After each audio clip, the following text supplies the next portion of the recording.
that being said, I think I'm going to give an alleged theory. And I don't know if this is responsible or not, but just to kind of make sense of this, I'm going to do it. And then I'm interested in hearing everyone's thoughts. Again, this is just completely out of my brain, not Jozy's, completely alleged. But there is text evidence of Michael and Natalie that was submitted in this trial of them arguing the day before.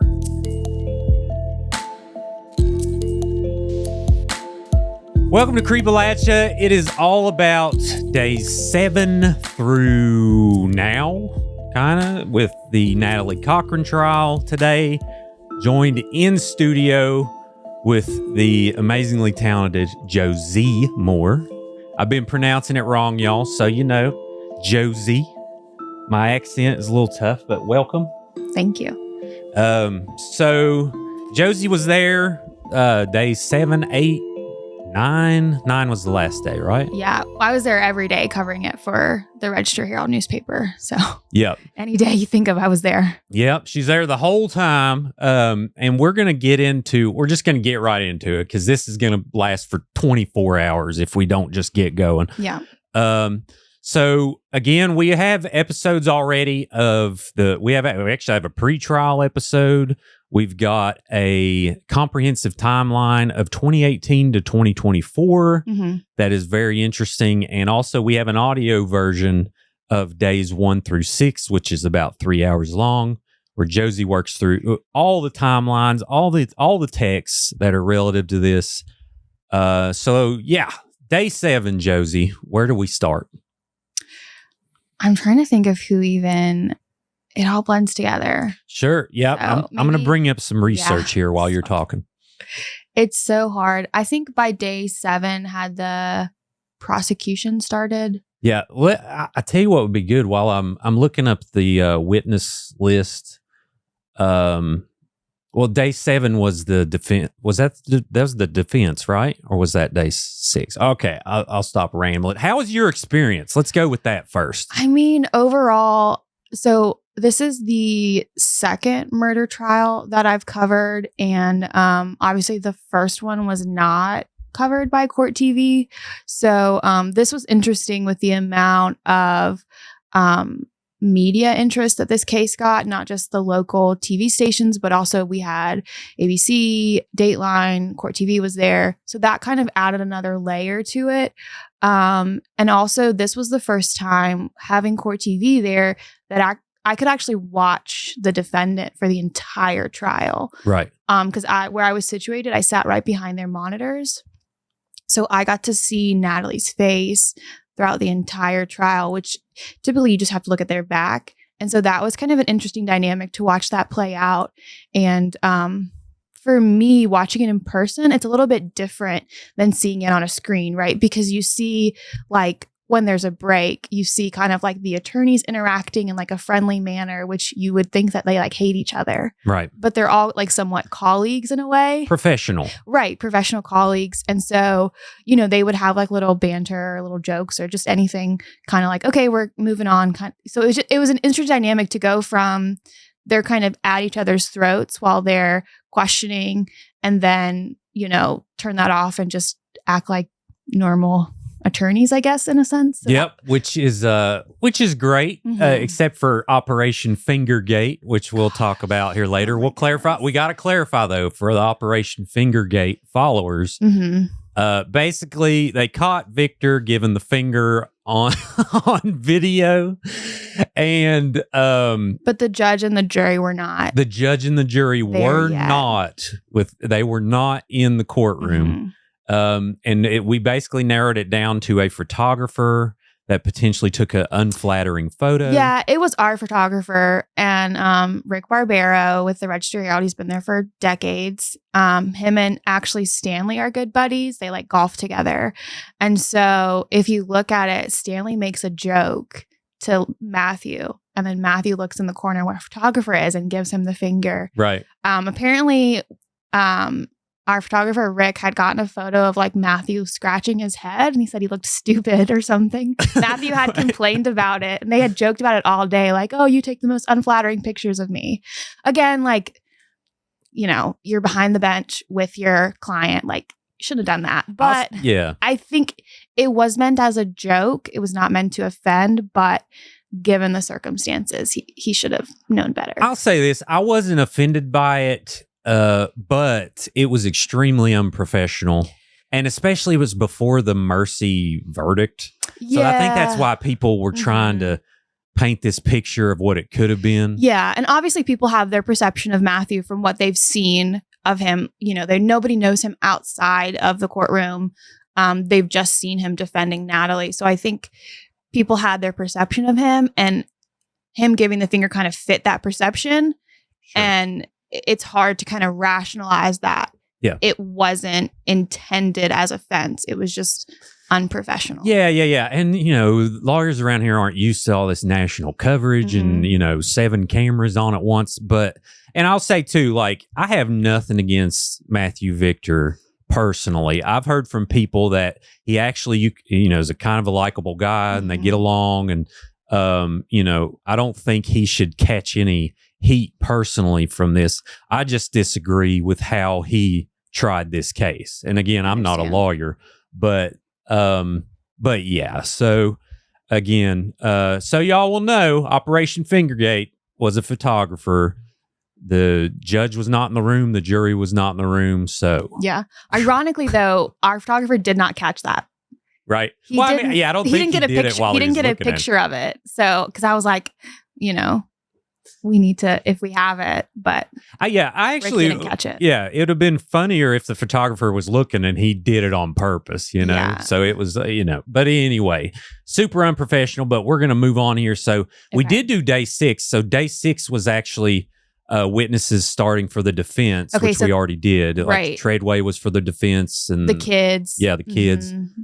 That was tough. That was really tough to listen to. It was an awful day. But day 7, which is where we're beginning. So we started out with the forensic pathologist, chief medical examiner for Oakland County, Michigan, Dr. Labisa Jovan Dragovich. Yeah, I'm going to go with his last name. Okay, gotcha. So this was kind of, what was the reason the defense brought him up? What were they trying to counter? So in order to rebut an expert witness, so the prosecution had the state medical examiner, they had a forensic pathologist, and then they had an endocrinologist. So those were the state's expert witnesses. In order to kind of refute that, the defense needs to bring in their own witnesses, right? You can't just have a layman saying, "Oh, I don't believe them." You know, experts need to critique experts' opinions. So that's why they brought in this forensic pathologist. And I honestly didn't think he added much to the case. I didn't really think either one of them did. The 2 that were called, he just basically said, like, we don't know. You know what I mean? And I think the other 2 that the state had, the endocrinologist and the forensic pathologist, they both had experience. They did a trial in Clarksburg. I'm pretty sure that was it was the same kind of, it was murder via insulin. And I believe it was a nurse that was being charged that way. So they had experience kind of understanding, you know, what it would look like if a person is trying to kill another person by injecting them with insulin. And I just felt like these 2 experts didn't really have that knowledge. They had like a basic understanding of like, they could assess a body post-death, but as far as like the factors that could play into killing someone with insulin, I just feel like they didn't have the experience for that. And they were just guessing. The second, this gentleman, Dragovich, he didn't really guess much. He just says, "We don't know." Or he just said, "We don't know."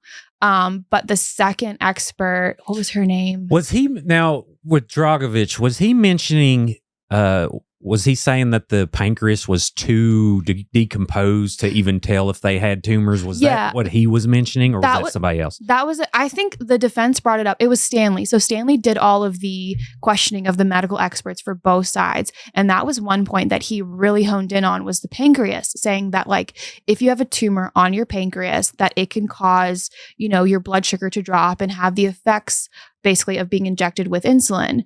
And every expert said, like, yes, the pancreas is probably one of the first organs in your body to decompose for whatever reason. And because the autopsy was done 7 months after Michael died, none of them could say definitively there was no tumor on Michael, which is, again, it was back to the I don't know kind of thing where, like, could there have been a tumor? Well, we can't say yes, but we also can't say no. So it was kind of that gray area that they were looking for. But I think it was Dr. Krieger, the endocrinologist. Every theory that the defense threw out, she had already thought of it. And she went through every single theory and ruled it out. Was that day 5? I think that was, yeah. Okay. It was towards the end of the prosecution's presentation of the case. And she said specifically, and I put this in my story every time they brought up the pancreas, was that if there is a tumor on your pancreas, you show signs for like months. Like, it's not just like you have a tumor and now your blood sugar is low. Like, it presents over time. She also said it's highly treatable. Sure. So it was like, could he have had a tumor? We can't rule it out. However, she said we can rule it out because his symptoms didn't match that. So that was her main point. And the defense really tried to hone in on, well, you can't say definitively. And I mean, medical experts never give definitive answers. I mean, even with like medications, they'll say like it's 99.9% effective. Right. Like, they just don't give you 100%. Yeah. And she was high 90s. I don't even remember she gave a percentage, but yeah. Yeah. Sure. But she ruled that out, like, based on a very like scientific reason. Yeah. But the defense just refused to accept that because it didn't fit their narrative. And didn't he put something random, Dragovich, in the report? Didn't he put infant or something by mistake or something? It seemed like there was a report discrepancy. I mean, now that, granted, people make mistakes, but that was one thing that I think it was Ashley Aker that questioned him. There had been some emails back and forth from Dragovich to Stanley Selden about wanting to make some edits to the report. It seemed like they were mostly like clerical errors and things like that. I think infant, he just made some clerical errors overall. Sure, yeah. And then we got let me make sure Dr. Halsey was after that. I'm pretty sure he was. Yeah, they had Dragovich on for about a couple hours, and Dr. Halsey. Honestly, I do not know why the defense called them. I feel like he was This was bad. I don't understand first why the prosecution didn't call him, but I definitely don't understand why the defense called him. I'm like, I feel like he set up the timeline that made it look even worse for Natalie. Yeah. I don't understand. And this Dr. Halsey to me proved like, Natalie don't have no cancer. Let's just say it. Mm-hmm. I have a point to that because I went back and looked at so when she pled guilty to the Ponzi scheme charges, they asked Natalie about her, like, tell us about any treatments you're receiving. Tell us about any doctors, you've had. And this was in 2020, the end of 2020, because they have to like determine whether or not she's like of sound mind. And when they ask her about medical stuff, she just says, I had heart surgery. I have a heart monitor. That's about it. She does not mention cancer at all. And I'm like, if you were being treated for cancer, why would you not mention that to a judge? It just went poof. Well, and all of a sudden, like, I remember those couple years of that blood cancer was tough, but like now it's like, Yeah. Well, there was, so like when she pled guilty, like she's under, like she cannot lie. Right. Or like, it's pretty damning. Which is why like, she didn't testify. Exactly. Yeah. I mean, she would have been twisted into oblivion. They just sold Natalie Cochran pretzels after she got off the stand. It would have been bad. But Dr. Halsey, for everyone, he essentially said that she told him about the cancer and he reached out to CAMC, which is who Natalie said diagnosed her, right? Right. It was a really weird kind of situation where like she's just saying, I had heart surgery. And they just mentioned, by the way, you have cancer, which I don't think that's how that works. But that's how she initially got the information, was from CAMC.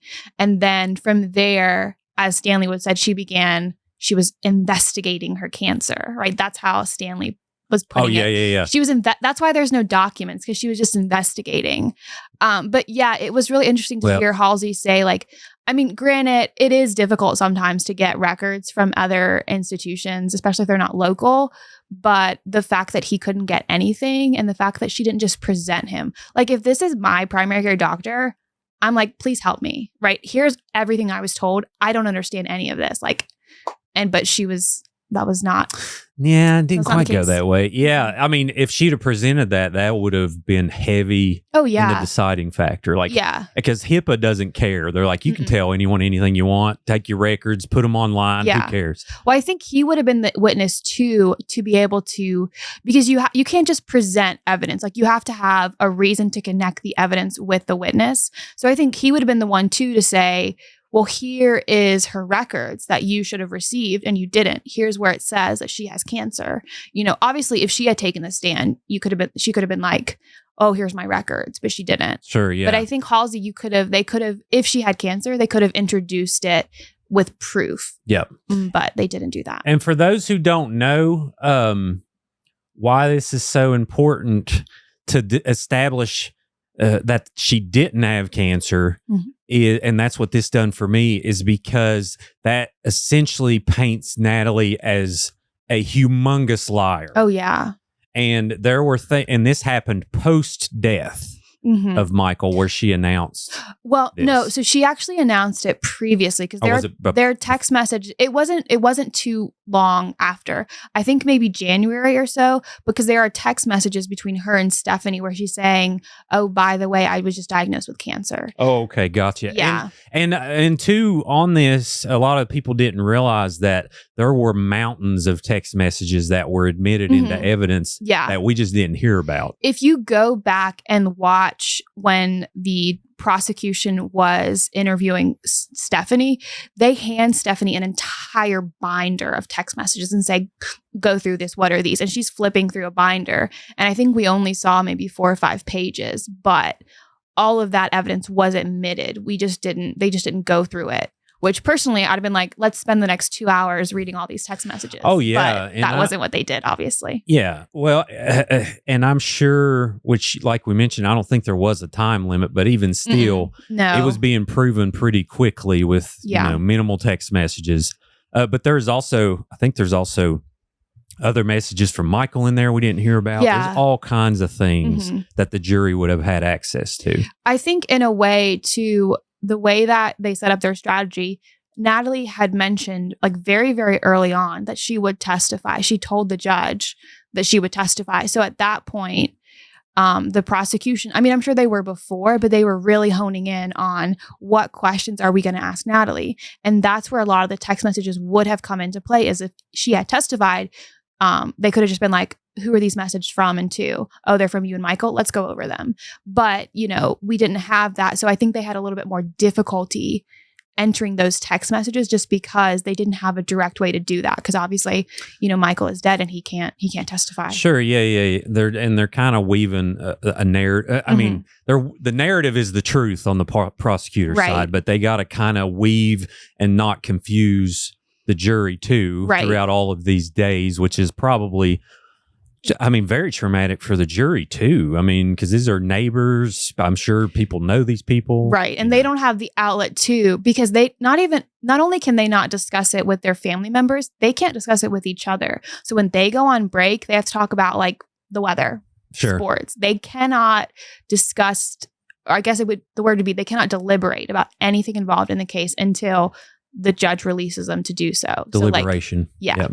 In which, spoiler alert, guilty in 2 hours, which is a pretty short time limit. So it sounds like they may have been pretty decisive by the time they went back. Yeah, the prosecution, I think when they did that, was very decisive in how they laid it out. Yeah. So again, Dr. Halsey, a very important testimony in my book. Super smart, well respected. I got so many messages about this dude in the community. Right. So. And again, I think he worked with Natalie. They worked at Access Health in Daniels together for a time. We also, from him, I think most importantly from him, we get Michael's, again, affirmed Michael's allergies to benzos and to, I think, promethazine. Okay, gotcha. So that was important from him. Yeah, and that'll come into play on the day of the murder. I'm gonna give my theory. I don't know if this is professional or not, but later on, I'm gonna lay out exactly what I think happened, and I'll take it with a grain of salt. But yeah. So again, on the cancer records, Dr. Halsey said that he reached out to CAMC. He reached out to Duke. And Duke said that she has to be diagnosed with CLL, which is chronic leukemia, some type of leukemia, before she's admitted. And they had no records to even send because she hadn't been down there. So no records anywhere of this leukemia ever existing. So basically the way I put it, I was like, she's either lying, which is probably, that's my pick, or she's chosen not to treat her undiagnosed potential blood cancer, but that's where those other text messages we don't know about come in. Well, interestingly enough, there was someone who was in the gallery who I guess used to work with Natalie, maybe when she was at a different pharmacy, and he actually has CLL. He told me that. And he said it's one of those things where you don't necessarily need treatment from it. It's not one of those like fast acting cancers that'll kill you immediately. He said his doctor told him that you're more likely to die with the disease than die from it. So considering all the cancers that she could have picked from, which I'm sure she did some research, this was the one that she could actually get away with not having treatment, not showing the symptoms of it, because until it progresses over several years, from what this gentleman told me, you don't really need treatment. It's one of those things where it's like a wait and see. And when it progresses over several years, then you seek treatment. But it's not something that like you're going to immediately start showing signs of. So she basically picked one that she had some wiggle room with. It wasn't like a stage 4. It definitely appears that way because, again, I mean, potentially. Right. You don't, from what he told me and from what I read, you don't necessarily need treatment right away. Obviously, if she was getting chemotherapy, her hair would fall out and we could be like, okay, And she told people via text that she was getting treatment. Chemotherapy. Yeah. Which I've received some of those. We'll talk, probably release in later interviews, but yeah, there's a bunch of crap, y'all. Bunch of crap to wade through. Yeah, and she's awful. She's not getting any kind of treatment in the prisons system for that. So yeah, and yeah, I'd like to let's speak on that. So one of the reasons during the mercy phase, it was brought up. It was brought up that the healthcare isn't adequate. In which I'm sure there's. I mean, I'm not sure, actually. I don't know how the prison healthcare system is. From my understanding, so like they don't have the doctors that she would require. It would be visits. And in order to schedule a visit, it's a whole process because she's an inmate. So from what I heard, it's not as easy to schedule visits. It takes a while. She doesn't always get to her, treatments when a doctor would say, hey, let's meet me in 2 weeks. And maybe it's 3 or 4 weeks. It was that kind of thing. I also know that when she was in SRJ, there's been a lot of issues with Southern Regional Jail overall about them not giving the medications to the inmates there. And there was actually several filings that stated that like Natalie, when she had to come to Southern Regional Jail to appear in court, that they were not giving her the meds for her heart, proper treatment. So I think it's one of those things where obviously as an individual outside of jail, you can take yourself to the hospital. You can, you have all these access to different treatments and, you can do whatever you need to do. But obviously in jail, there's an extra layer of security and you have less freedom. So I think that plays into it. And Natalie obviously is not used to not having freedom. So anything less than being able to do whatever she wants, whenever she wants, I would say plays into them thinking that she's not getting proper treatment. Now, again, if she's not getting proper treatment, if they're denying her access to healthcare, if they're denying her access to doctors, that's a big issue. And regardless of how you feel about her, like, for sure, that's not okay. Yeah. And I think people would be more willing to believe her if she didn't potentially 99.9% lie about having blood cancer. Yeah. So, So that's essentially Dr. Halsey's involvement. Then we went to Dr. Priya Benari. Benari. She talk about this. I'm gonna go cut that heater on high blast back there because it's a little chilly. But go ahead and talk, and I'll be right back. Okay.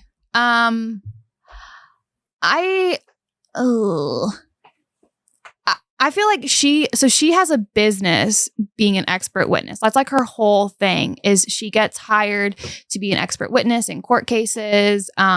This is her job now, essentially. And so I feel like when you make this your sole job, I'm already a little skeptical of you. I mean, kudos to her. That's her only job? No. So I think she does do some she said that she does do some autopsies because where they are in the state, there's not enough forensic pathologists to do autopsies, but she started her own business doing like private autopsies and being an expert witness. So that's like, I guess her side hustle or what, like that's, she started a job doing this, like Sure. her own business. And, well, good for her, entrepreneur. I know. I don't know. To me, I felt like that kind of colored her experience to me a bit, which maybe is unfair, but, all the other experts, like this was their sole job. They just got called in to testify as experts, but that's not what they mainly do day to day.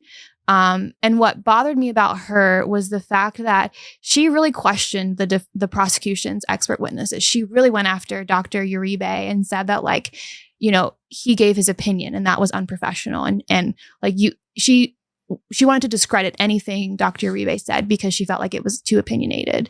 And then Dr. Krieger, I hope I'm saying that right.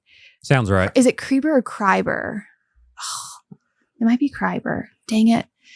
Krieber. Yeah, but the endocrinologist, right? So she discredited her as well because she said, well, she's not a forensic pathologist. She doesn't do autopsies. She doesn't deal with dead bodies. So you can't trust her on any of this. But then Dr. Benari would then go off and talk about, insulin. And I looked up insulin on the Google or whatever. And she said the Google? No, but I feel like I was going to say, that's awesome. I feel like that's what, in my opinion, that's what she was doing because what she did was she looked up like the manufacturer's recommendation for insulin, how it was administered, how it treats. She looked that up and it's like, I understand that you looked that up, but you don't deal with live people. You deal with dead people and you're criticizing the endocrinologist for giving opinions on a dead body. And here you are giving opinions on a live person, but yet we should trust that opinion that you give while you're criticizing other doctors in other specialties. And that just kind of, I felt like that kind of, again, discredited her more because she is stepping outside of her field without saying this is outside my field. Right. Makes sense. And am I remembering this wrong? Wasn't her testimony bad for the defense too? Or was it kind of middle ground of like? I think it was middle ground. She actually, the theories that they were trying to produce about a tumor on the pancreas, she actually supported that, which I thought, again, was a little skeptical. She said, oh, yeah, we don't know. It's a possibility. She gave it more weight than it should have been given because she said, oh, well, the body was decomposed, so we can't rule it out. Therefore, it's a very likely possibility. Which is where it comes in saying, well, he didn't have any symptoms of having a tumor that large on his pancreas. Right. And then she got into like the white blood cells and how they were elevated. So that could prove he had a infection.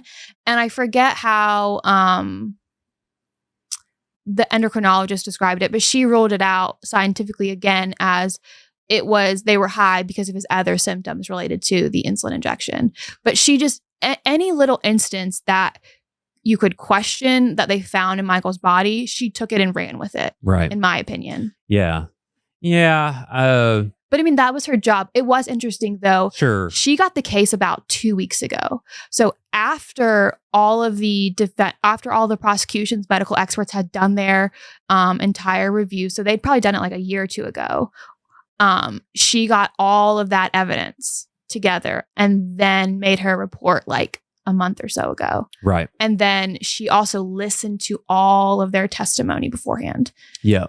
And she stayed on for quite a while. I think she actually finished day 7. And was this their final defense witness that they called? Yes, that was the last one. We were assuming Natalie would be, but obviously that did not happen. Yeah, Natalie decided it was a no-go, which, I mean, I think is... Now, granted, she knew she couldn't. No. She knew she couldn't get up there. It was disappointing for everyone, but she shouldn't have testified. They would have spent a day contradicting her. I know it would have been really satisfactory for the prosecution to be able to question her because they obviously haven't been able to. But I think at the end of the day... Didn't she have a interview with the police that couldn't be submitted, that they got ruled inadmissible? There was, I think right around the time that she was indicted for murder, State Trooper Bledsoe interviewed Natalie. She asked for an attorney. She wasn't granted an attorney, or it was like pushed aside. And that we didn't get to see the transcripts from that because the judge ruled that it couldn't be admitted. Right. Because she wasn't given an attorney. Right. And there was, obviously damning evidence there too. I mean, there was just evidence everywhere that we didn't hear about. Yeah. Yeah. So they kind of had to be like, well, let's pick with, top 25 and then let's kind of roll with that. Well, I don't understand. Like, I don't personally feel like there was a rush to do anything. I mean, I feel like the judge had not set a time limit. So I don't understand why the prosecution, the decisions that they made to interview, to call people and not call others.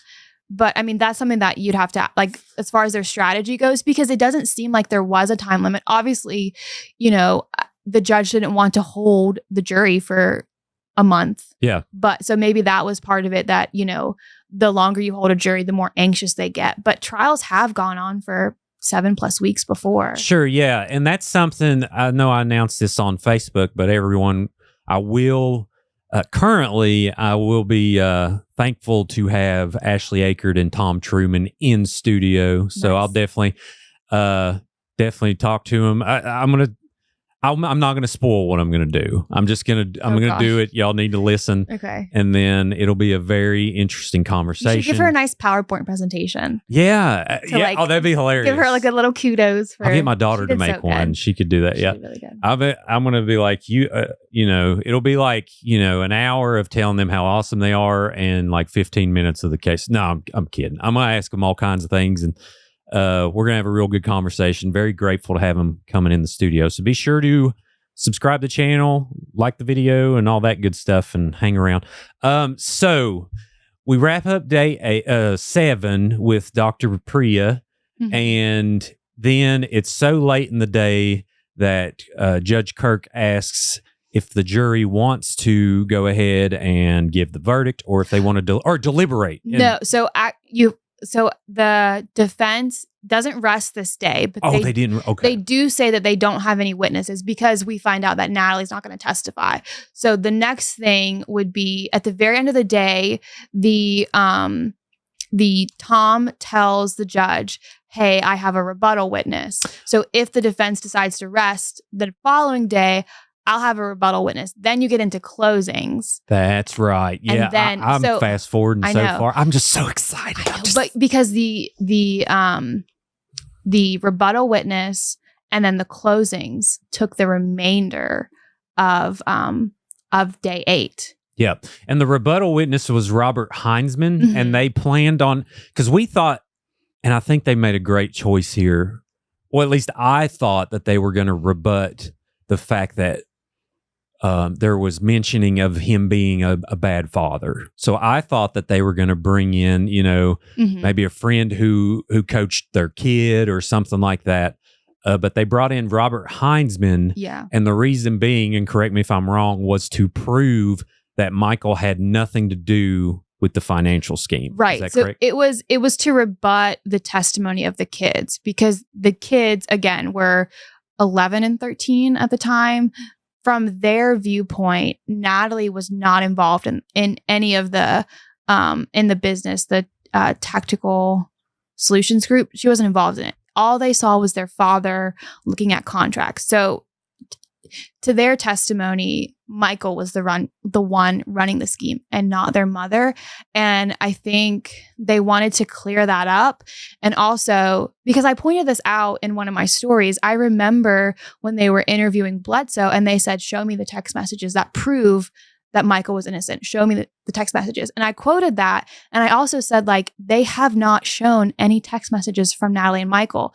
And like, if that's what they're going to base their whole case off as the motive, they need to show them because they haven't yet. And so I remember writing that. And then a day or two later, they call back Heinzman. And I was like, thank you. Like, we need to see these text messages. And so that's what he was brought in. And then he was brought in to talk about these text messages. And as the investigator, he could say, I received these text messages as part of my investigation, and I can prove that they are, in fact, between Natalie and Michael, which nobody else could really do. Yeah, and which led to a humorous moment for me when Victor got up, decided to cross and say, show me in this stack of papers. Oh, I loved that. And then he was, show me in this stack of papers that Michael didn't know. Give me a minute. And then he he was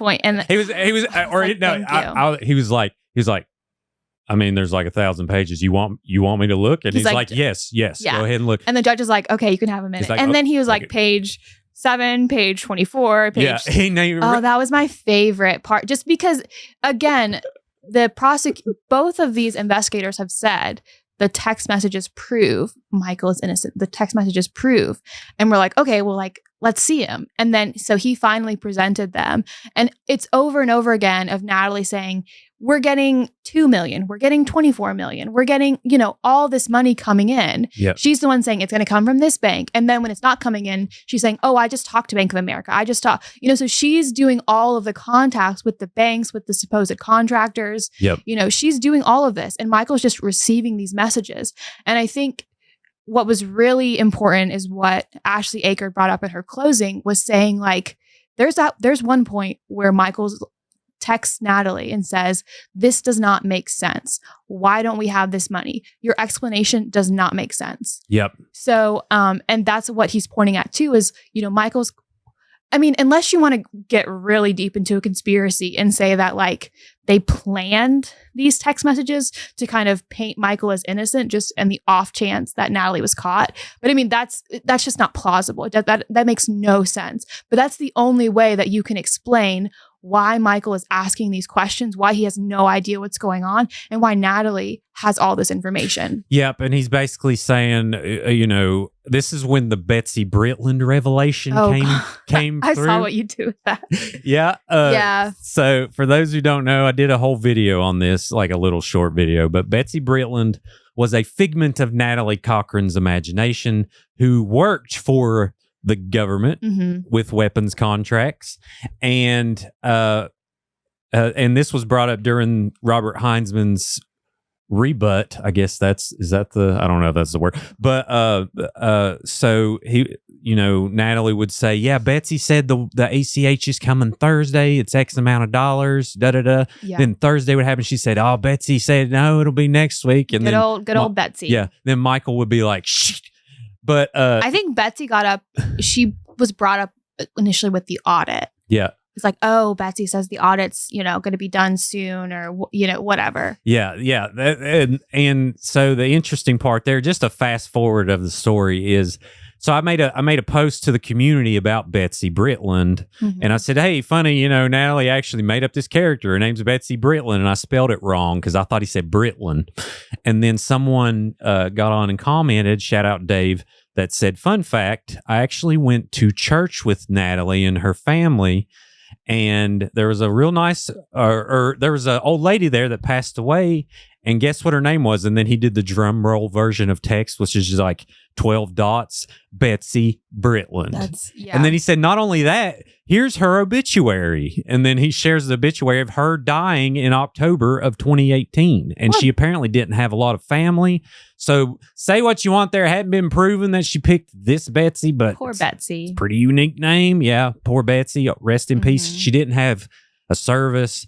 I don't think she had a lot of family. From what I understand, she was kind of adopted in by another family, and which was really sweet. But I'd love to do a proper obituary for her, but I don't know if that'll even... Well, if anything, she helped in a murder case. Yeah. So. I mean, it definitely helped because, I mean, just actively. And again, there's mountains of text messages to Michael that we haven't seen that I've heard about that were submitted in evidence that basically say like Michael has no idea of the financials. Yeah. And it was literally up to the day before. Right. So.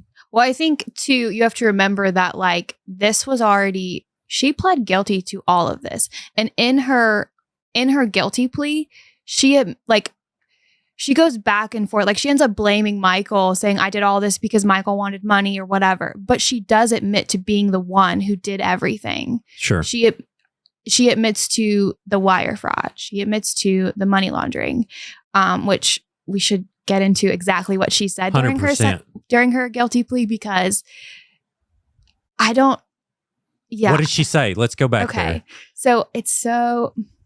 While you're looking, so yeah, Robert Heinzman did a really good job of rebutting this mess, saying, and the reason this is important, it's important to know Michael didn't know, because if the defense somehow proved that he did, first off, Natalie would be charged as a co-conspirator in the financial scheme. So that it was proven the exact opposite, and that's why Heinzman is here. But essentially, the state's motive falls apart, and then we're talking about a very hard decision when it comes to what happened. So it was proven without a doubt he did not know. So get that right, people. He did not know about the financial scheme. Go ahead. And multiple people looked into it, and they ruled that he was not involved. Yep. But first of all, I did find out. So we were talking about like what kind of car it was. It was a Cobra kit, a Shelby Cobra. Does that remember I was telling you? So it was the less expensive one. And so when Natalie admitted to the wire fraud and the money laundering, she had like overall 29 counts, but they had a plea deal, and she only ended up pleading guilty to 2 of those charges. So it was 1 count of money laundering and 1 count of wire fraud. And as far as the money laundering goes, so when the judge was talking to her, he says, do you understand you're pleading guilty? She's like, yep. He's like, okay, well, let me define to you what money laundering is. So he defines it. Do you understand? Now he's like, I understand. And he's like, okay, tell me why you're pleading guilty. Why are you pleading guilty? So when she does plead guilty to this, what judge was this? This was Frank Volk. Okay, I've heard that. I think, yeah. Yep. So let's see. So yeah, and that's good too, because that car frame was brought up in the mercy phase, which we're going to talk about as well, because I'm very, very frustrated about that mercy day. But anyways. Okay, so she admits to the money laundering. It occurred in, I think it was May of 2018. Okay, and the judge asks her, exactly what did you do that you believe makes you guilty of this offense? And she says, I went into the bank and used money from, and again, this is the transcript from her guilty plea hearing in 2020. So she says, I went into the bank and used money from the business account and wired it to a manufacturer of the Shelby Cobra so that it could be purchased for my husband. So this huge car that her husband wanted. So she bought the car. She initiated the transfer to buy. So it's like like the defense painted it as like, oh, her husband, blah, blah, blah, blah. So like, but she initiated it. She bought the car. First off, she did more than that too. What's more? So get this though. But so it gets even, I think it gets even, which I'm like, why didn't you bring this up? Right. But, so she said, well, there's just so much. It's like, oh, well, but I mean, because that would prove it too. Like, well, you said in your guilty plea that you bought it. Right. And then he even asks her, like, did you initiate, like, was this of your own accord? Like, did you? And she's like, yeah, it was me. I did everything. Sure. So like she admits to being the one that purchased the car. And I think Natalie's mom brings that up as like, oh, that's not a Ponzi scheme. She bought a car and it crossed state lines. And it's like, yeah, but it adds up to, like, she used money that she gained as part of her scheme to buy this car. And that's what was proved, was that use the money from your business that you got by lying to investors, and then you bought a car. Yeah, and the fake That's contracts. And That's money laundering. When you use money from a crime to buy something else, that's money laundering. But also, it was $2.5 million they ended up proving that she stole. I think it's actually more. The $2.5 million is what she has to pay back. Oh, okay. So I think it was actually more than that. So I'll collaborate. I'll give people benefit of the doubt. 2.5 instead of 2.8 was 2.8 the.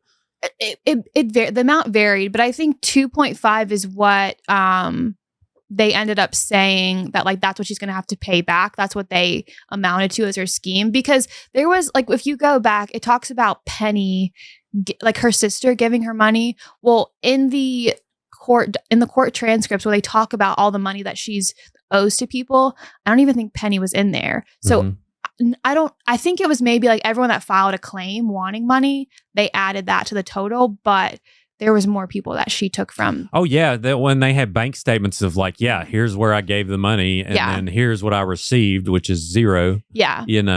And which in the mercy phase, we got to, okay, I'm going to hold. Let me add one more thing. So also in her guilty plea, she pled to wire fraud, and she pled to getting a $511,000 transferred to her accounts using false pretenses, which was the wire fraud. And if you remember, this stuck out to me because I couldn't fathom why he knew this. But Chris Davis, they asked him, how much did you and your partners lose?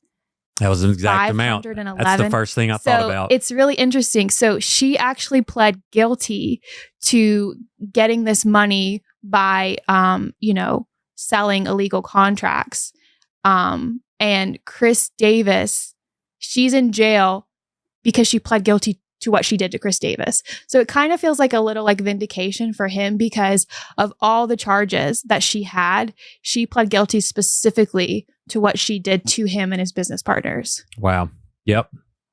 And that was in the guilty plea transcripts. Yeah. I mean, it's documented. That's why. But yeah, I just thought that was interesting. One, you got the Cobra, which was brought up, and she's in jail for that, and also for what she did to Chris Davis, which what she did to his family was. And what an amazing person the Davis family are. Like I mentioned on a post, Chris Davis was involved in that $400 million opioid settlement. I actually interviewed him several times with that. He was there when the Raleigh County, he represented several municipalities, but obviously I covered him because he represented Raleigh County.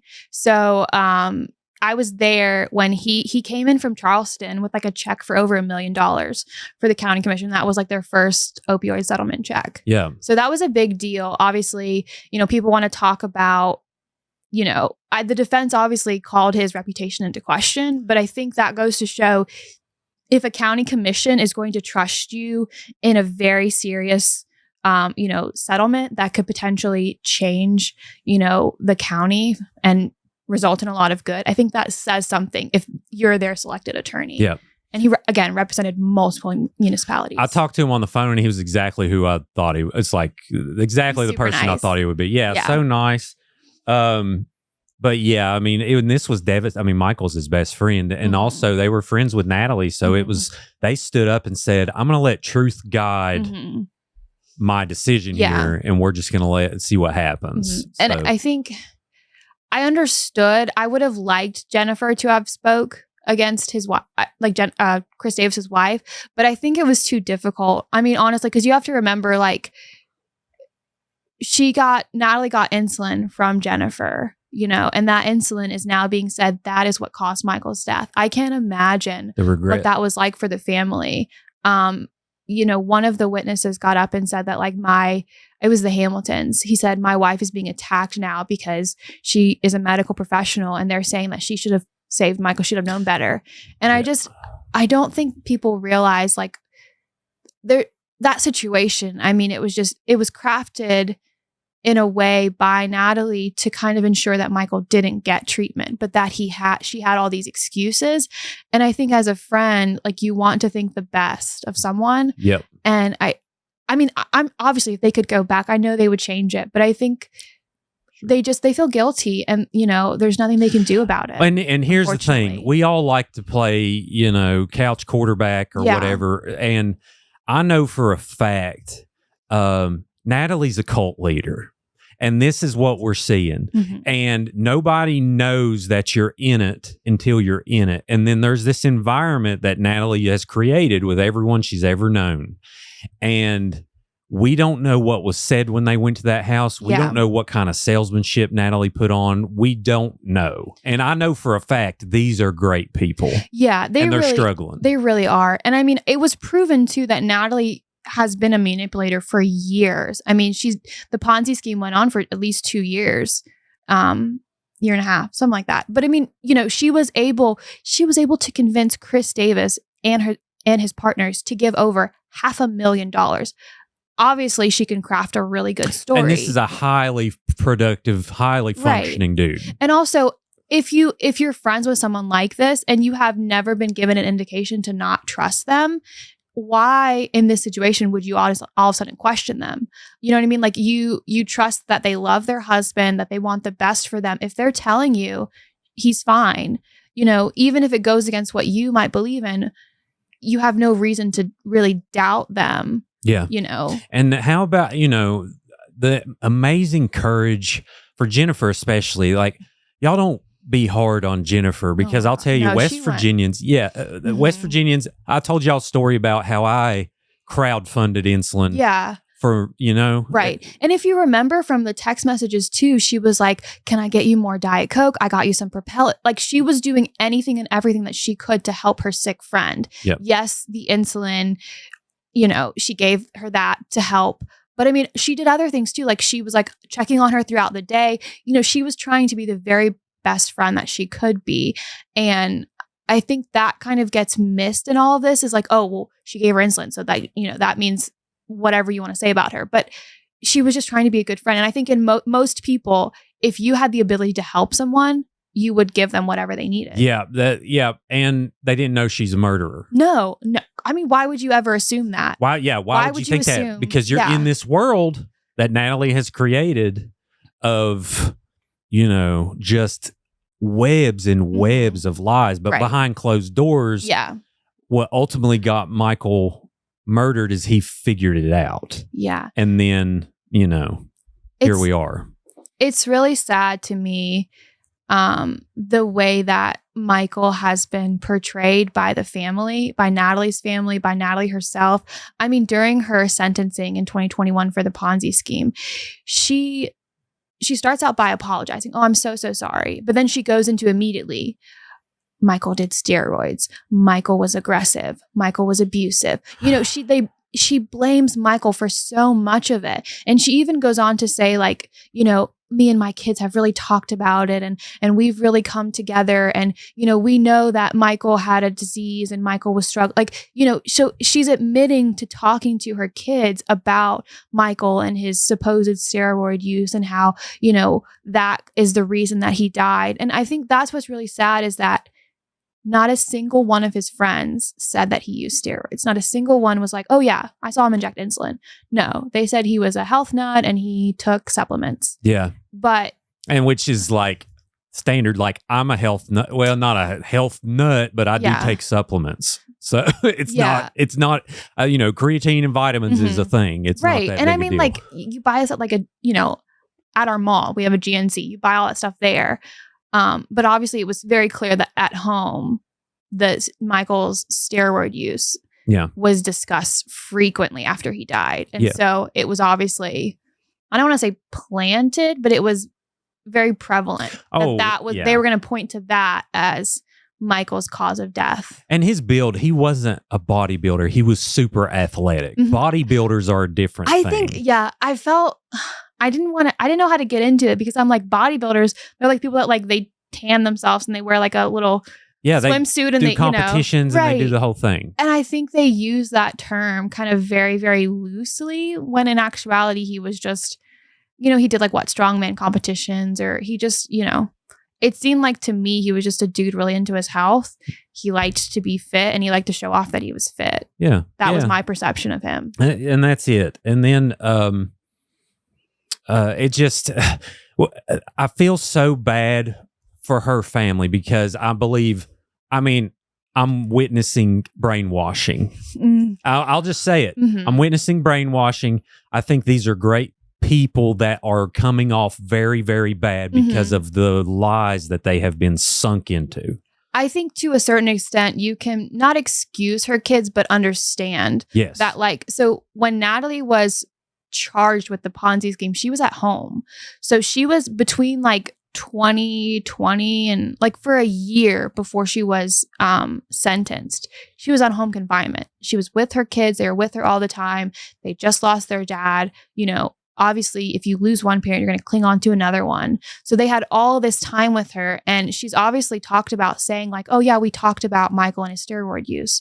You know, she said that in her sentencing. So we know that it's being talked about, that they're hearing more about it as young children in their, you know, early teenage years. So I can understand why they would have a certain perception of their father.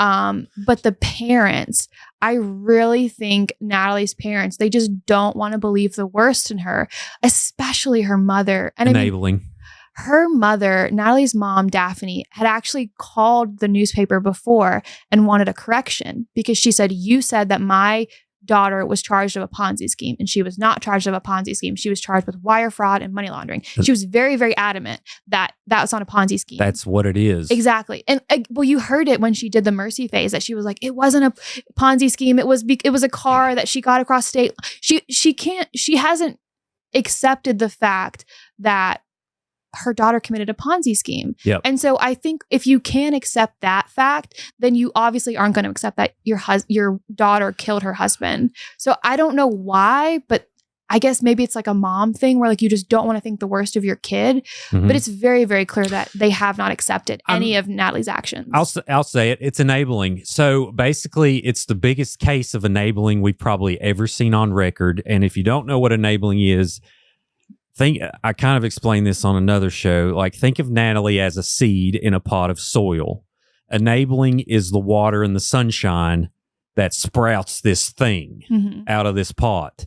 And, you know, and there's one thing loving your daughter. Like, I believe fully in the mercy phase, if she got up there and said she did it, but I love her, please, she needs to be with these kids, she would have got it. I think for sure they would have got it, but they went the exact opposite way. And she up there, and she said, they said, isn't it true that you were a victim of the financial crime? She's like, no, I wasn't a victim. And it's like, how much money did you lose? She's like, $276. Yeah. And then they're like, wait. I was like, oh, no, $276,000. And you weren't a victim? No. Well, again, she doesn't believe that what her daughter did was a Ponzi scheme. She even cited this theory that like Natalie and Michael were scammed by the government. That like they were, I can't even. So I think she was saying that like a fake government employee came to them with fake contracts. Sure. And that's how they got in deep, which makes no sense. The number of hurdles that occurred caused a tornado in West Virginia that day, just from the wind of. Yeah. It's just, it's insanity, which we'll get into the mercy phase. So Robert Heinzman gets up here, proves with like, he's like, Mr. Victor's like, try to find me where the text messages are. Have you proven? He's like, okay, this page. Yeah, that was my favorite. And then so they definitely prove it. They go on lunch break. They come back for the close. And Ashley Akerd turns into Wonder Woman officially in front of the whole courtroom and gets up there and lays out the entire timeline in the most vivid way you possibly can. And if you want the timeline, you can go to the Register Herald. She sent it to me, got approval, and it's attached to my closing argument story. Yep. It goes through everything. It took about 40 minutes ish. When she gives it, like, it'll take me 40 minutes, she's on point. Like, she knows exactly how long she's going to take. Yeah, she was like, actually, we need about 45. Okay, maybe 10 minutes because I want them to have time to, rebut or whatever. Yeah. And she gets up there, and this is her second trial? I think so. She was hired about a year and a half ago. Wow. And for what I saw. Also, they just received this case and opened the files for the first time 4 months before this verdict. Is that correct? They got it in September. That was when Ben Hatfield had was on voluntary leave following all of his accusations. Yeah, and think you get all these case files fresh. So that I think that's a lot of it too. Is they had to pick like we got to stick to this. Yeah. I know they had a bunch of other witnesses that the state was planning on calling, and Tom Truman spoke about how they had to narrow it down. They did. And kind of target the focus because there's so much. Yeah. I will say, oh gosh. Yeah, they had a very short window, and that I think obviously played into why we didn't see certain things and why they maybe put more attention to others. But they did say that both of the state troopers that investigated, Heinzman and Bledsoe, as well as an office manager, Susan Delp, I think is her name, they had been there from the beginning, and they said that they were extremely helpful in pointing Tom and Ashley in the right direction because they had been with this case, whereas and let's be honest, if they lost, people were going to be very upset. And I think Ashley, Tom Truman, he's had, 4 decades? I don't want to say more decades. Like 20. 20 decades? Okay. No, like 20 years. 2 decades? Yeah. Okay. Of experience. I think it's as a prosecutor. At least 30. Oh, as a prosecutor. Yeah, because he did so he was a law clerk for, I think, Judge Dimlick for several years. But I think as a prosecutor, it amounted to around 20, maybe like 25 years. Yeah. I could be wrong. It's no more than 30. But again, he had other experience outside of being a prosecutor. And shout out to him. A lot of prosecutors have ego, and they're not going to allow an assistant to give the close. And shout out to Tom for allowing Ashley to give this close, because it was without a doubt. I will just say, obviously, Ben Hatfield has been accused of some very serious workplace violations, but if he had been the one to prosecute this case, it would have been 10 times more. He's very over the top as a prosecutor. I've seen him in a couple of cases. We would have been here for 3 weeks with just the prosecution side. And he would have really, really played up every little angle. I'm going to bring it up with the prosecutors too. I think they did such a good job of creating a separation of style, if that makes sense. Yeah, I think so. That I think it was just, it was pretty well perfect how they did. I'd say with experience, Tom seemed to be better on the fly. Some of his quips were more, especially with Stanley.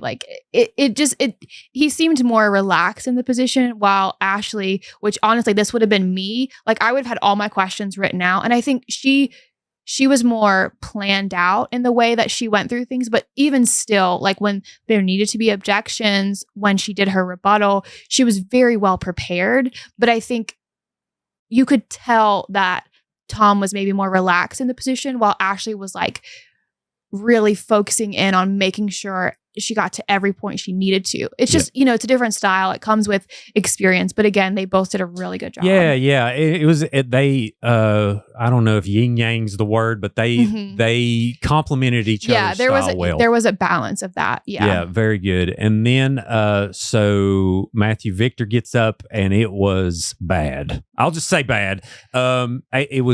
It just seemed very rambly to me, and it seemed like it didn't really have a direction other than throwing shade at everything else but Natalie. I didn't have that same perspective. I thought, considering how because I remember I did think that when he had his opening, I was like, this is weird. And which I missed.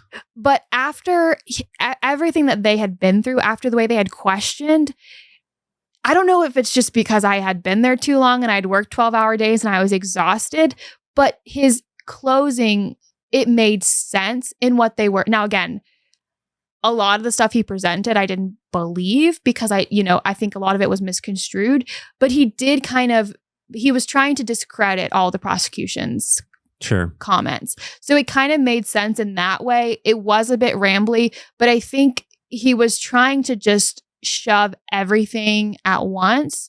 And so I followed it. I didn't believe it, but I was probably delirious at that point. Maybe no. That's good. But it just,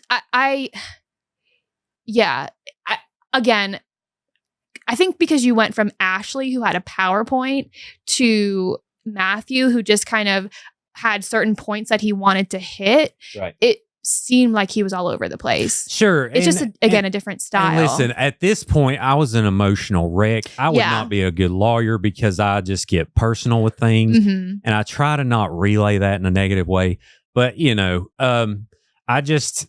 But there was things said by the defense during this was like, Humalog doesn't kill a body. We know this. I'm like, what are we? Yeah. Just stuff that's just like, this is blatantly not true. Well, again, when you're in a closing, you have a little bit more leeway. There was another murder trial that actually Matthew and Stanley were both representing the defense. And at one point, Stanley tries to, I guess, describe another way that this person died, and Ben Hatfield was the prosecutor, and he gets up and objects, like, I object to the way that you're kind of formulating this new opinion that's never been discussed. So the prosecution can object during closings. They usually don't, and it's just kind of expected that the attorney is going to paint a narrative, whether or not the evidence indicates that. They're going to paint a narrative that best defends their client. So it can, they're going to skew details. They're going to lie a little bit, I that's just kind of the strategy. They won't admit that. Yeah. But I mean, that's why. So when it's the actual trial, the prosecution gets the first and the last word. So the prosecution started with their opening. They were given the first word in the trial, and they also get to rebut the closing of the defense. So they get the last word. And that's why after Matthew's closing, we get Tom Truman. Now you've seen, obviously, with the questioning, it goes back and forth until they're both done. But with this, Truman gets to rebut, and he gets the final word before the jury is sent off to deliberate. Right. That's just the way that the court system is set up. And Tom did great. I'm trying to bring up here. He did his little zero. It there in his hand. Yeah. Yeah. They spend 5 minutes. I love that he was like, I need the projector to work for my and I was like, ooh, it's going to be a text message. It's going to be this. No. He was like, find it. It's like a slam down, I'm going to let it play until it comes up. But so he's like, Your Honor, and they have to have the bailiff come and get the projector because the bailiff kind of opens it up. He's a trained law enforcement officer, and he has to be like their technical expert. Yeah. And so he gets him. Here it is. This is the number of theories that they have that make sense, or something along those lines. Yeah. And I was like, oh no, he didn't. He didn't spend 5 minutes to do that. It was great though. I laughed. In my mind, I'm just imagining him at the office, like, all right, we're preparing for a trial, and Ashley's got her PowerPoint all ready inside. He's like, all right, I need the printer. Yep. What are you doing? I'm gonna print a big 0. Yeah. And then I'm going to bring it with me and make sure I have it. Like, like 144 point font or whatever. Right? Can you imagine the amount of ink just to print? Like, and he did another one, and I'm not going to try to zero it out, but it's 21. 21, which is the glucose Michael had, which is an excellent point, because the normal, his sugar ain't going to be 21 with no insulin in his body. Yeah. But the 0 really got me. So we're done. We're going into deliberation, and this was the end of the day. Yeah, so they actually, end of day 8? Yeah, I think so. Yeah. As a reporter, I was like, please do not deliberate today, because I have to go and now write this story. And that's a lot. Yeah. So, I mean, I probably spent about 4 hours after the trial crafting my story every day, just because there was so much going on. If you're more experienced, other reporters can write while the trial is happening. They can multitask. I'm not that experienced. So I would have my notes, and then I would wait to write. So this day, I was honestly kind of hoping they would hold off on deliberating so I could write my story, which is what they did. It was a long day. I think it was the right move, honestly, to be able to go home and sit with it. Oh, yeah. Yeah. And then come back. So they started around, it was like 9:30 when by the time everyone got in there. And they're like, all right, you're ready. And he releases them. And I'm just imagining the jury being like, let's talk. You know what I mean? Like, thank goodness, because they can't talk about it the whole time. No, they can't say a word to each other, anything. I mean, I'm sure they because you watch some of the jury while the case is happening, and you can see some of their eyes get big occasionally, or they'll shake their head, or they might look over. They're human. They make little gestures. So in their minds, they're so anxious to be able to talk about this. Oh, yeah. But obviously, after 2.5 weeks, they get to finally. And I'll go ahead and say we had some big developments before we hit record that I won't mention, but Jozy was a part of. But you all need to be sure and listen Thursday and be ready. But here is Natalie receiving the verdict, which I gave a live stream for. I live streamed that, which I didn't do it correctly. I was learning. And then live streamed the mercy face. So it ends up, why I love Judge Kirk is he can be the sweetest dude, the most professional the entire time, just, going through the process. Object, sustained, overruled, sustained. Here's your biscuits. There's actually some true crime people call him Judge Biscuits, which is hilarious. Really? Yeah. So, but he reads this sentence and he says, guilty. Just this enunciation. And I'm like, he's just swiftly laying down justice. Like he's the perfect judge officially after this day. I will say before you play it, being like as a reporter in the courtroom, I didn't really see Natalie's face or her family because I wanted to be able to report it right away.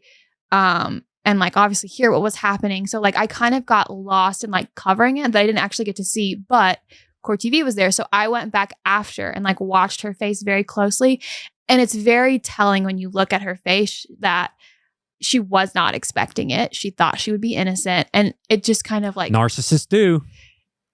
It just kind of like you can tell it's like slowly soaking in that like, oh, okay. I'm getting convicted of murdering my husband. And so y'all know the opinions of JD are not necessarily the opinions of Jozy, by the way. But I can't. It's so weird as a journalist to give your opinion because you're there as like an unbiased spectator, and so it's hard to step into that role.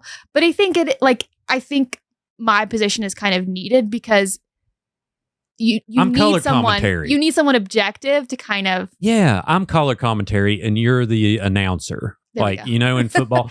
So yeah, here we go. Let's go ahead and play this. Make sure you'll see all the local media in the back. You will not see me because I was very careful to hide. I'm not sure if I got the volume on the TV. Oh, there I am, actually. Sorry. I don't know if they cut the audio feed on yet. Have they? Yeah, they have. Yeah, Hang on. Let me make sure to get the audio going. Are we having some technical difficulties? Technical difficulties. Oh, and I'm hoping we take a break for 2 hours and yeah. If Dwayne is listening, I'm hoping to get the team that put the live stream on in here because I'm so I'm so pumped to listen about that, but I don't know if that's going to happen. So it's got to be a fun he was there every day too. Yeah. Every day. Let's see what we got here. I think we're going now. Would the defendant please rise? When I say in the case of State of West Virginia versus Natalie Cochran, case number 23-F-343K, the jury verdict is as follows. We, the jury on the issues, joined unanimously find the following. The defendant is guilty of murder in the first degree. The verdict form is signed by, it is dated 1/29/2025. There are no marks on the portion of the verdict form pertaining to involuntary manslaughter. Now, listen, I have a big heart, but I was very elated that this happened. But also, I am still I've been trying to figure out how to navigate this. I'm very sad for the family of Natalie who supports her at this moment. And I got to clarify, after the mercy phase, I started feeling a little frustrated. But yeah, so guilty. And then they decide after this that they did mercy that day, right? No. Or is it the next day? No, next day. Okay, yeah. It was really funny because Stanley loves time to prepare. So the judge is like, all right, let's start in 2 hours. Like have your witnesses ready. Like cool. And Stanley's like, oh, like, no, we can't. Her kids aren't even here. Like we need to, and they're behind her. And I think the prosecution's like, did you look behind? Like you're trying to. Oh, did he say that? Yeah. Oh, okay. I missed if you watch it, he's like, oh no, like we need to. The family's not here. The kids aren't here. Like we need more time.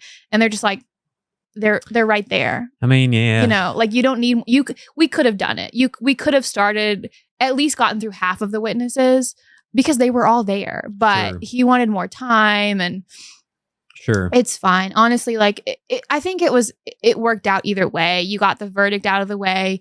The jury got to go home. And then, although they were still told you cannot discuss this case because it's not over yet, so they got to go home. And then we had a full day of the witnesses testifying for the mercy phase. And there's not mercy phase in every trial, correct? No. So it would just be when there is life at stake. So it's really weird. So like the charge of murder comes with a lifetime sentence. However, the way that the West Virginia statutes are written, you can be given mercy. I don't know on which charges. I'm assuming any charge that carries a life sentence, you can be given mercy if a jury votes to give you mercy. So the way that they determine that is that they call witnesses from both sides and they determine, yes, you can have mercy. No, you can't. And if you get mercy after 15 years, you're eligible for parole. You're not guaranteed it. Again, you would go before a parole board. You'd have a hearing. Witnesses would be called. So they can still deny you parole, but you're eligible for it. Sure. Which, yeah. Yeah.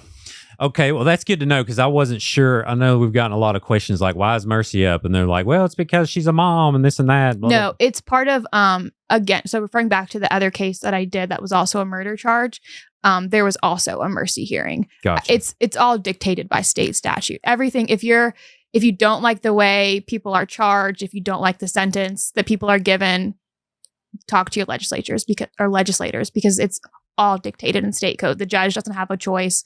The prosecutor doesn't have a choice. It's all predetermined. All righty. And we start off in the morning with the defense being first. And first is Penny, which is Natalie's sister and super nice lady. I think she's an upstanding member of the county. She works for the school board. Yeah, school board. Very upstanding citizen. But she essentially says, did she say she didn't consider herself a victim either? I think she ended up giving Natalie $50,000. She said that 50 is what she lost. She couldn't remember what all she gave. She was given some money back. And I think I mentioned previously that like when she was testifying in the trial, she was subpoenaed, so she didn't have a choice. This, however, was a choice.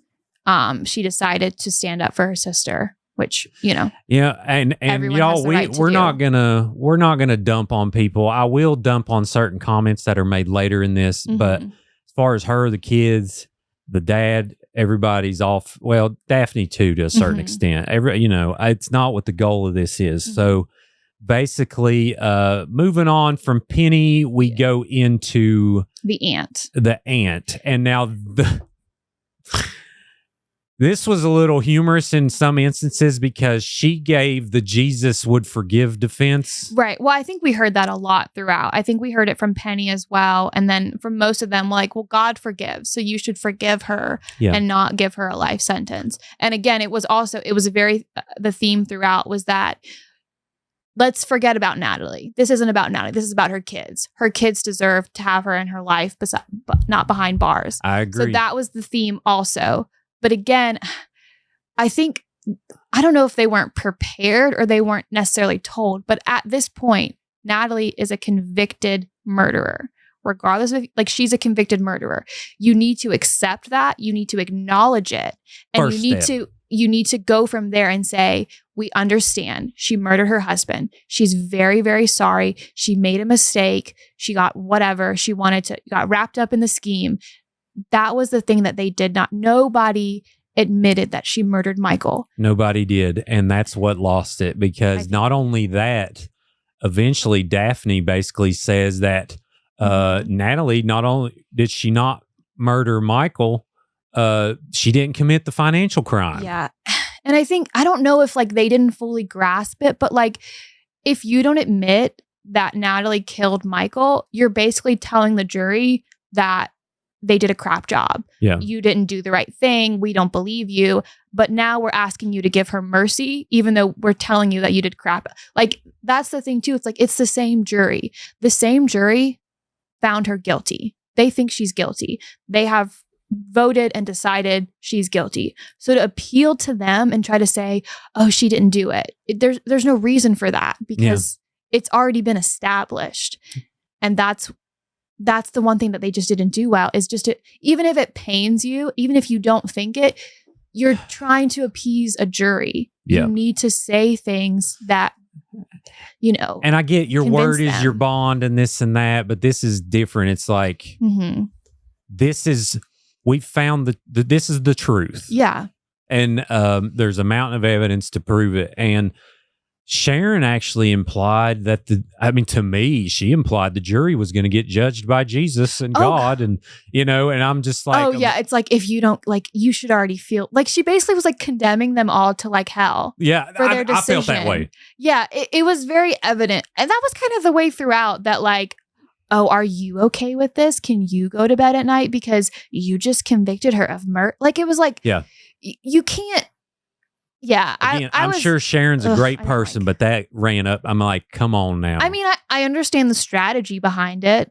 I can acknowledge that it was a strategy. But again, you don't get to blame the jury or condemn the jury while also not acknowledging their decision. Sure. And I'm going to fast forward. I don't really want to talk about the kids during this. It's just so heartbreaking. That was honestly, I wish they had not been in the trial. I understand why. Yeah. But I just think they were used. Well, and there's a lot of opinions in the community of like, as a mother, how do you put your kids through this regardless? Yeah. Regardless, you know what I mean?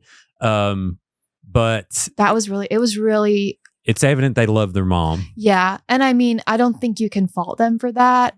They obviously have formed these opinions, and, I can't imagine going through what they went through. Yeah. And to put it in perspective, Donna Bolt hasn't talked to these kids in I don't know how long. So they're in a world of Natalie acceptance and Natalie defense, and they've been in this world for a long time. Right. Well, they're being raised by their grandparents, who obviously you can see from the grandmother, she doesn't think Natalie did anything wrong. So I think when you're in an environment where it's the opinion that your mother is innocent, that's obviously going to rub off on you, especially when, this happened when they were, young teenagers. So obviously that's going to rub off on you. It can't. How can it not? Well, how could it not? And then, you spend so many years without your dad. And then as grief goes through its stages, your brain eventually changes. So I don't know, I don't know what they've been fed this whole time. Yeah. I think there's a bit of, while they said they're not mad at their, I think there's a bit of anger there, because even if they don't blame even though they said it was their father's fault that he died, I think they're upset that he's gone. Right. And so they're maybe trying to, you need, like, I don't know, a child psychologist. But if you believe that they're trying to rationalize all of it. If you believe that he caused what killed him, you're going to be mad. And I think too, from their perspective, their dad was running the Ponzi scheme. So if you believe that your dad was running the Ponzi scheme and your mom got caught up in it, you're going to be mad. Yeah. And I think if you have that mentality when you're a child, when you're a teenager, it's going to carry with you. I don't know. I would hope that they're in some kind of therapy that helps them talk through this, regardless of whether or not they want to believe she's innocent or guilty. Like, they got their whole life ahead, and they're about to start building families of their own. So they need someone objective to talk to. Yeah, is my opinion. They need someone who isn't a yes person. Yeah, right. Or is going to sway them one way or another. They just need to be able to have their feelings. Yeah. And now we got Larry Jessup, which was very, very sad, is talking about his daughter. Me having a daughter, I could only imagine.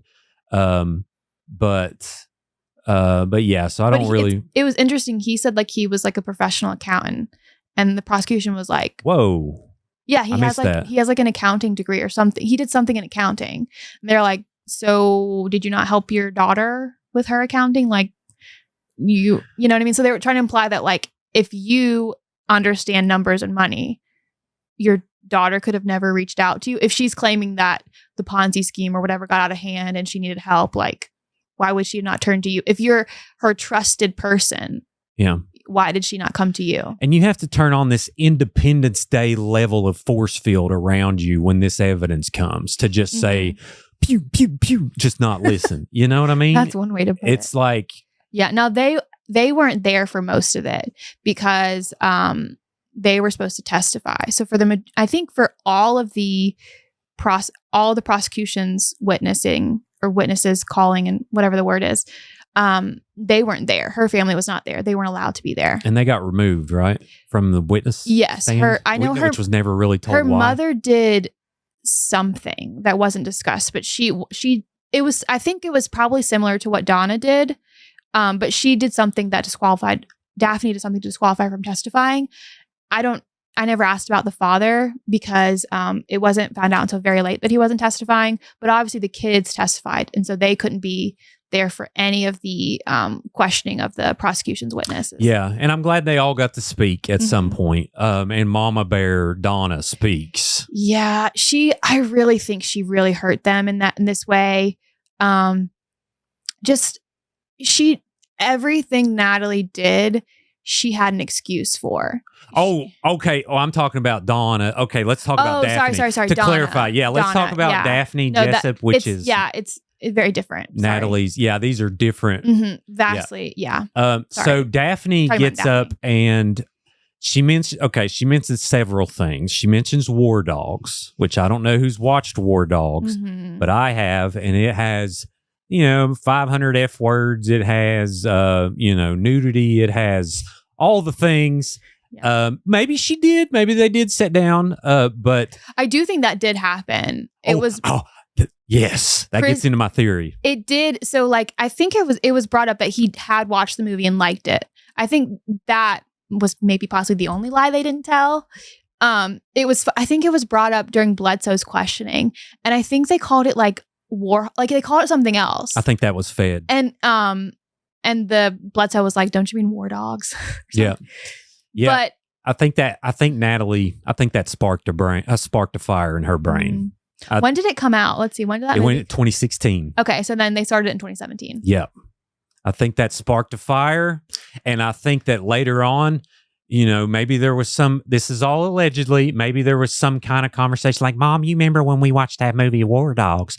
Michael just went crazy. Michael went crazy, and then he started doing all this, and that's when you remember that, don't you, Mom? And she's like, "Oh yeah, honey, yeah, I remember that." He loved guns. He loved guns, and that's I think literally I think that started it, but yeah, other things, which the worst case for Mercy was, I mentioned the $276,000 thing, and she doesn't consider themselves financial victims. Nor did they testify in her sentencing for the Ponzi scheme.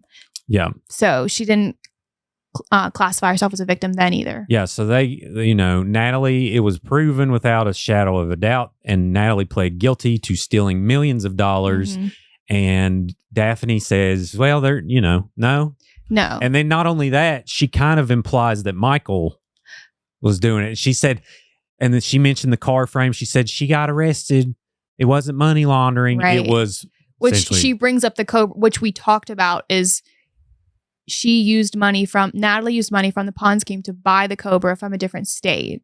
That's money laundering. Yeah. But she's trying, in her mind, she's like, oh, well, buying a car isn't a Ponzi scheme. So again, she's justifying Natalie's actions and pointing to it not being what a court has charged her. And it was also for Michael, so in turn wasn't Natalie's fault. Well, again, in Natalie's sentencing, she says everything that was done, everything that was purchased was all to appease Michael.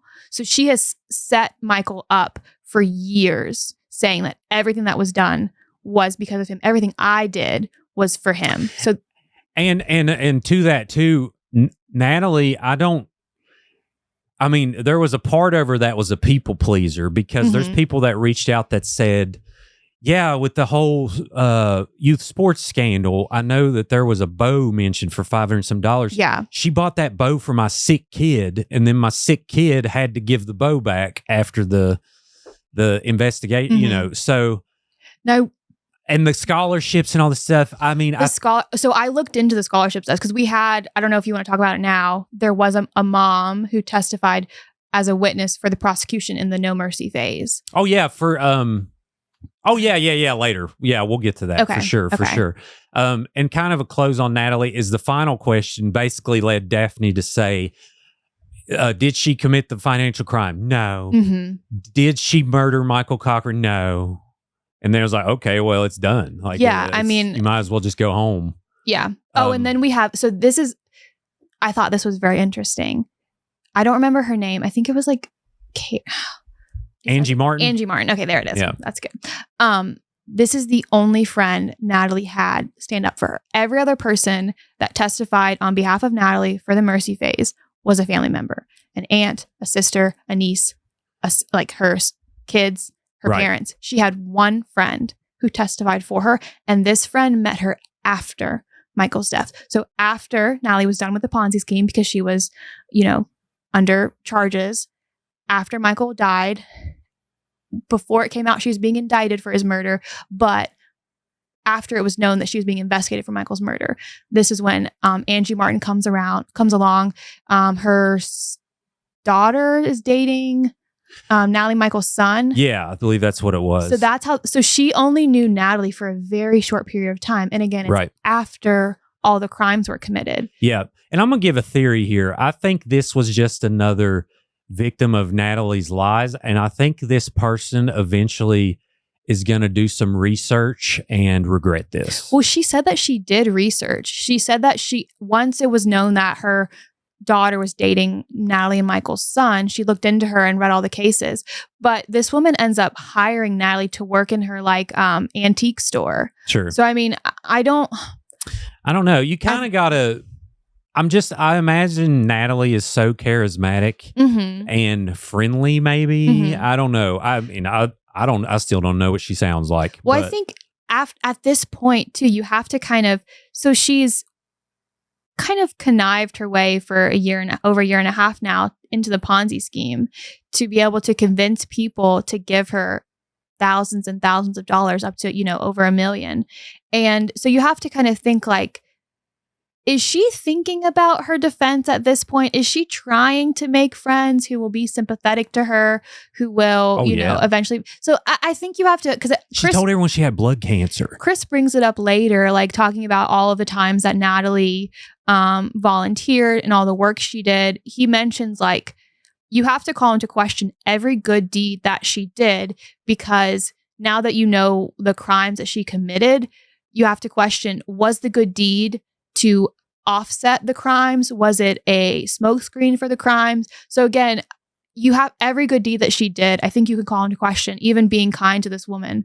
I think you can say, I don't know if it was all out of the goodness of her heart. Yeah. Again, it didn't really go either way on Angie's. I just think she's another victim of the lies. So then we're into again, the son, which is awful, daughter, which is awful. We'll just say that. And then we go into lunch break and come back with Stephanie Hamilton, who was Michael's friend. Michael, I think she was closer to Natalie, obviously.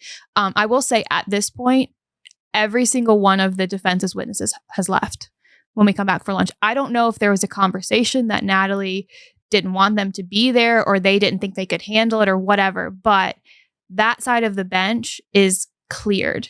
Her parents don't come back.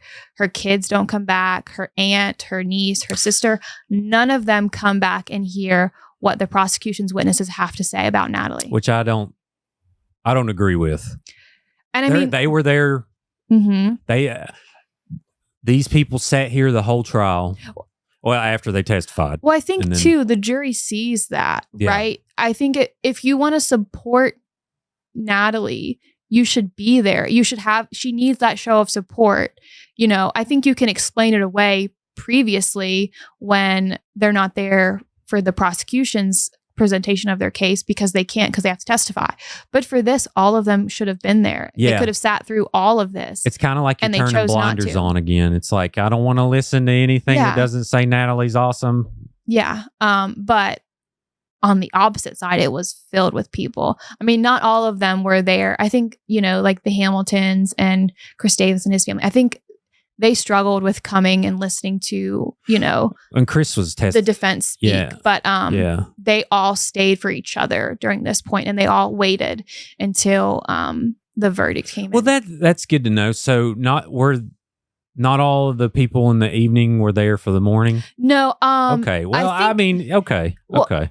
So obviously Donna and Ed. Donna and Ed were there. I think some of the witnesses were there, but they didn't want to be in the courtroom. So again, it's a personal thing. Like, it's very difficult. I understand. I think family should have been there for both. I think, the Hamiltons, the Davis, some of the others, it was more of a struggle to knowing what they went through as well. But they did stay there for the verdict. It's very heartfelt. And again, 9 people came to this house on the day of Michael's death. Yeah. There was something going on to make everyone feel at ease with their decision that day. So please take it easy on people. I'm sure they are living with regrets. Oh, yeah. Every day. Right. Yeah. And I think you have to remember too, which is something that I didn't realize, when this first comes out, Natalie goes on a little press tour. She talks to the Register Herald, she talks to WVNS, some other TV stations, WVVA, and she tells her story. All of these witnesses who know they're going to testify don't have that opportunity. They know, in order to protect the case, in order to, make sure that there's no question about what they're going to testify, they don't speak to anybody. Yep. And so she gets to tell this narrative. She gets to talk about Stephanie and say, oh, well, I had a physician assistant there, and she said that Michael was okay. So, if she's telling me that, so she gets to paint all of her friends that saw Michael that day in a very bad light. And none of these friends have the opportunity to speak up for themselves because they're being told, you're going to testify in this case. We need you to not speak. So, I can't imagine how difficult that is to have someone who you viewed as your friend smear you in the press and not have the chance to speak up. I mean, they waited 4 years to be able to say their piece. So, Yep. I think people need to keep that in mind, that they could not share their sides until this point. Yeah. And that had to be very, very difficult for them. And that happened during the O.J. Simpson trial as people sold their story and done all this stuff, and they got removed from the witness stand. Yeah. So it's very, very hard. Now, of course, we have some interviews lined up, and, anyone involved with the trial, you are welcome to come in here. No objections. As long as you want to talk, I would love to speak with you. But yeah, Stephanie and John, if you remember, they came to the house that day that Michael passed away, and they remember their friend, Chris Davis, which is the most replayed of the day, actually, in this. And remember, Chris is an attorney. Oh, a very good attorney. I don't know if he does criminal law, but he's obviously been taught that. I think, you go through law school, you understand the criminal process more than anyone. So he is very much aware of what the defense is doing when they're questioning him. Sure. And he's very professional, and he has some nicest dude. I got off the phone with him, nice. and I was like, I'm better for speaking with him. Like, he's just that nice. But yeah, all of Victor's crosses with him might as well not say anything. I think it angered a lot of people, and it was understandable that at the very end of it, he says, well, didn't she file a complaint against you as an attorney? Well, how can we trust you? And he's like, would you like to know what happened? And he was like, no, that's fine. He's like, it was dismissed.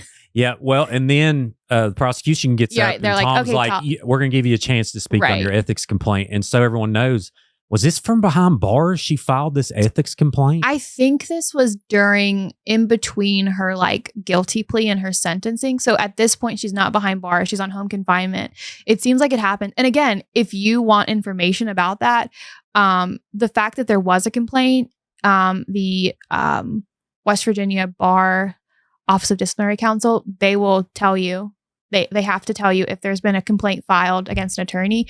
And I think if there's discipline recommended, that is also public. So again, anyone could have found out if he was in fact disciplined, which he wasn't. It was dismissed, and it was quickly also dismissed. He brought up the fact too that they ruled that it was very suspect that Natalie was filing this complaint, and that it seemed like she was trying to interfere with the murder trial, the murder case, that she was trying to discredit him in order so that he couldn't testify. Yeah, he couldn't say for sure, but he said it was, he felt like it was implied in witness intimidation. I think that's what the Office of Disciplinary Counsel ruled, that's what it appeared. Gotcha. So that didn't come from Chris, that came from them. Okay. Well, and he related. That. Yeah, he related. And obviously, if he's been disciplined as an attorney, the county's not hiring him to be their attorney for the opioid lawsuit. Right. Like he wouldn't have clients right now. He actually represented some families in the Upper Big Branch mine disaster. Did I he? didn't realize that until after this, but because I did a podcast Right. called UBB, a coal miner story, and he's a across it. very trusted and well-respected attorney in this area. I mean, yeah, class A1 dude. Mhm. Like just gotta. And then we have next was Tony McCall. Honestly, her story was a bit heartbreaking hearing what happened. And I did, so like, remember I mentioned like I thought it was just like $7,500? Yep. So it wasn't. So what Natalie agreed to was that there were like 8 people. And to clarify from earlier, we was talking about scholarships, Yeah. and that's where Tony McCall comes in. Right. So Tony McCall, I think she's a family. Her son was maybe coached by Michael, or he had some kind of connection to Michael. And that's why Natalie picked her son to receive a scholarship. Everyone that received a scholarship was somehow connected to Michael or the Cochran family. They were either family themselves or were friends. So I think there were like 7 or 8 people, and they actually show the list of all the names.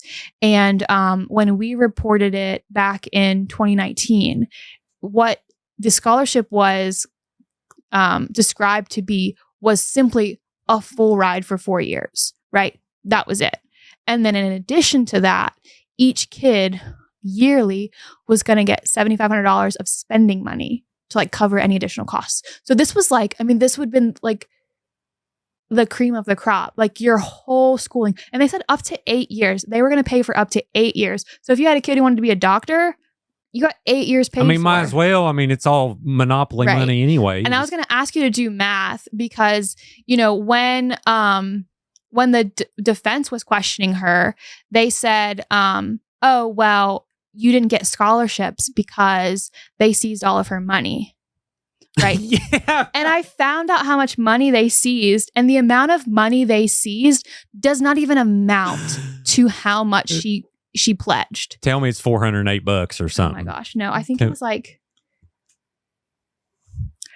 I want to say it was like $44,000. Right. It was not, I mean, like, okay, so let's see. Like leftover in their Well, it overall was- bank account. It was money that they could say definitely came from the Ponzi scheme. That's what they seized. And they seized all the assets that they could prove were paid for by the Ponzi scheme. So that's why I think the house in Daniels, they let her keep, but they made her pay something or other for it. It's a very pretty house. Yeah. Oh, that's still her house? I don't know. I think there was a discussion about it. They sold a house. I think they sold it. Didn't Donna there was have there was 2 other houses that were seized, but there was some discussion about, I think she tried to keep the home in Daniels. I don't know if that ended up, because now the kids live with the grandparents, or that they were How many houses did they have? Were they renting houses? they had 3. So they had, remember they bought one, but then gave it to like Chris Davis's aunt or something or other. And then there was another home that they were looking into that was like technically somewhat under contract. They were spending all kinds of money. Yeah. And that was brought up in Daphne's too, that said she wanted the kids to have that home. And then Mhm. Donna Bolt was involved in selling it. And I'm like, oh my God, Donna Bolt lost $250,000. Yeah. Like we got it. Okay. So there were 8 kids that, so what is like an average, let's do Marshall. Like what is the cost of tuition for a year at Marshall? Because that's my alma mater. Cost of tuition? Okay. Let me look it up for 1 year at Marshall in-state. Yeah, let's do in-state because they were in-state. In-state. Okay, take these with a grain of salt, y'all. But okay, so we got 1 year resident of WV per semester, around $4,500 for standard credits. You know, of course, depends on how many credits you take. But metro residents, $6,500. Non-residents of West Virginia, a little over $10,000. Okay, so add 7,500 to that number. 7,500 to Mhm. The number of what's a year for 1 year. for 1 year. Okay, Because that was like they were going to give that in addition to the cost of the scholarship. 9,000 minus 7,500. All right, so about $1,500 left for a year. So what are we saying? Like, No, so like you add the cost of tuition plus $7,500, and that's what one student would cost for 1 year. Oh, okay, gotcha. That's what I was trying to get to. 9,000 So that we can plus 7,500 equals $16,500. So $16,000 for one person. Multiply that by 8. So that's okay. Times, and this is for 1 year. Yeah. Okay, $132,000. So she pledged $132,000 in like months before these kids were going to school. That's what she pledged. This is for full rides for all 8 for 4 years. Right. I mean, you would assume that she would make up some of the money over time if, we didn't know about the con. But at least over $100,000 she committed at one time. She said she had that money. And the defense is trying to claim, oh, well, that money was seized. No, you did not have that much money to pledge. You knew you didn't have that much money to pledge unless you're going to sell all his motorcycles and stuff. You didn't have the money. They want to say, oh, well, the forfeiture. No, she didn't have the money. She pledged it, did not have it. There's a running theme here, folks. If you can't find it, it's Natalie was broke compared to the debts coming in. And that's just the scholarship. That's not everything else. The returns for the investors and all this other stuff. It just goes to show that like she lied so much and she manipulated. She got Donna and Ed to go with her to give out the scholarships because it was a Michael Cochran legacy scholarship, right? So she's like, "Oh, I'm honoring Michael by giving these scholarships out to these kids." Jesus, and then this was after he died. This was after he died. It was in like, I want to say like May or something like that. Yeah, here's what she did. She's like, "Okay, here's the government contract. Look at this. It's legit. Yeah, I need $500,000. Okay, here's $500,000. All right, I'm going to go buy everything." Well, they said too that like, so they showed kind of the certificates in court, what they look like. But the mom was like, the thing was huge. It was like, you got like a huge check or something. Right. It was like that equivalent. Like she spent money putting this on to like make a show of giving out scholarships. Yeah. And then for them to just find out months later. Yeah. Oh, nope, not real. A stinking mess, folks. Mm-hmm. So we got Ed Bolt, and she just gave this look. So Natalie, thank goodness, did have to listen to all the victim statements, but she just had this smug look. I mean, whatever, body language. The contrast between, like, if you watch her when her family's testifying, she's like, right. And then no emotion when everyone else. No. And I think, too, you need to keep in mind, for the no mercy, for the prosecution, they had like 4 or 5 friends testify. Natalie had 1 testify for her. Yep. The rest of them were family. For the prosecution, they had 2 family members. They had the parents. The rest of them were friends. Yep. And Ed Bolt, there was a moment where I was like, oh. Yeah. And it's about the, which, y'all can go find it, but it was kind of advocating for a little more traditional justice from, early days. But other than that, Ed, such a meaningful dude. I want to know what those shoes, he mentioned wearing, about, he said Michael bought these shoes and was getting ready to tell a story about it. And then Victor cut him off. It's like, I didn't ask you about the shoes, sir. And I'm like, oh man, objections flying. I was worried about Ed and his testimony just because he did get he's obviously very upset and angry. And I was like, oh, I hope that doesn't make the jury like show less sympathy towards show sympathy towards Natalie because you have a family member advocating for. I think they understood. Yeah. I think they're like, you know what? Like, because he mentioned this is his second victim statement, but he's not he said Michael's the victim. Yeah. He said this is the actual second one that this woman has caused in my life. You could tell it's been very difficult for them to have to wait for this and have to sit through it's the only everything. Donna's only son. Our only son, our only grandkids. I think it was said that like Michael was like 8 when Donna and Ed married. So Ed had been there for most of Michael's life. And then they got up there and crossed him and said, isn't it true you didn't have a good relationship with him? That was definitely the theme of the defense's strategy, was just to say that like the relationship that you had wasn't what it's, it wasn't as close. And Natalie even, again, I hate having to refer to this, but this is the only time that we've heard from Natalie, was in her sentencing. She says, I tried to get Michael to have a good relationship with you. I'm not the reason that you don't have a good relationship. According to me, I'm the one who, when Michael didn't want to see you in December 2018 on Christmas, I brought the kids to you. Like, I'm not the bad person. So, I mean, obviously we'll never know what that was like.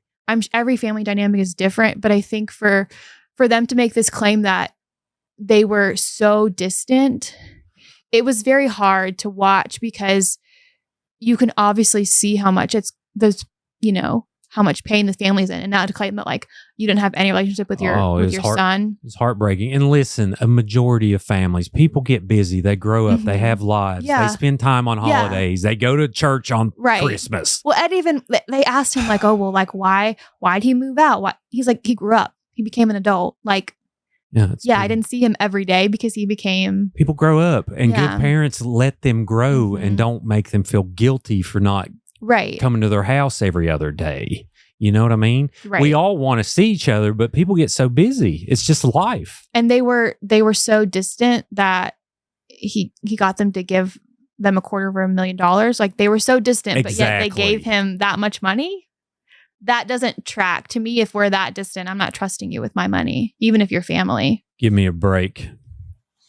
Give me a break. And then we get to Mama Bear of West Virginia, Donna Bolt, who brings the house down, and they start with a terrible, terrible objection that was sustained, had to be, because it was true. They made her take his freaking photos down.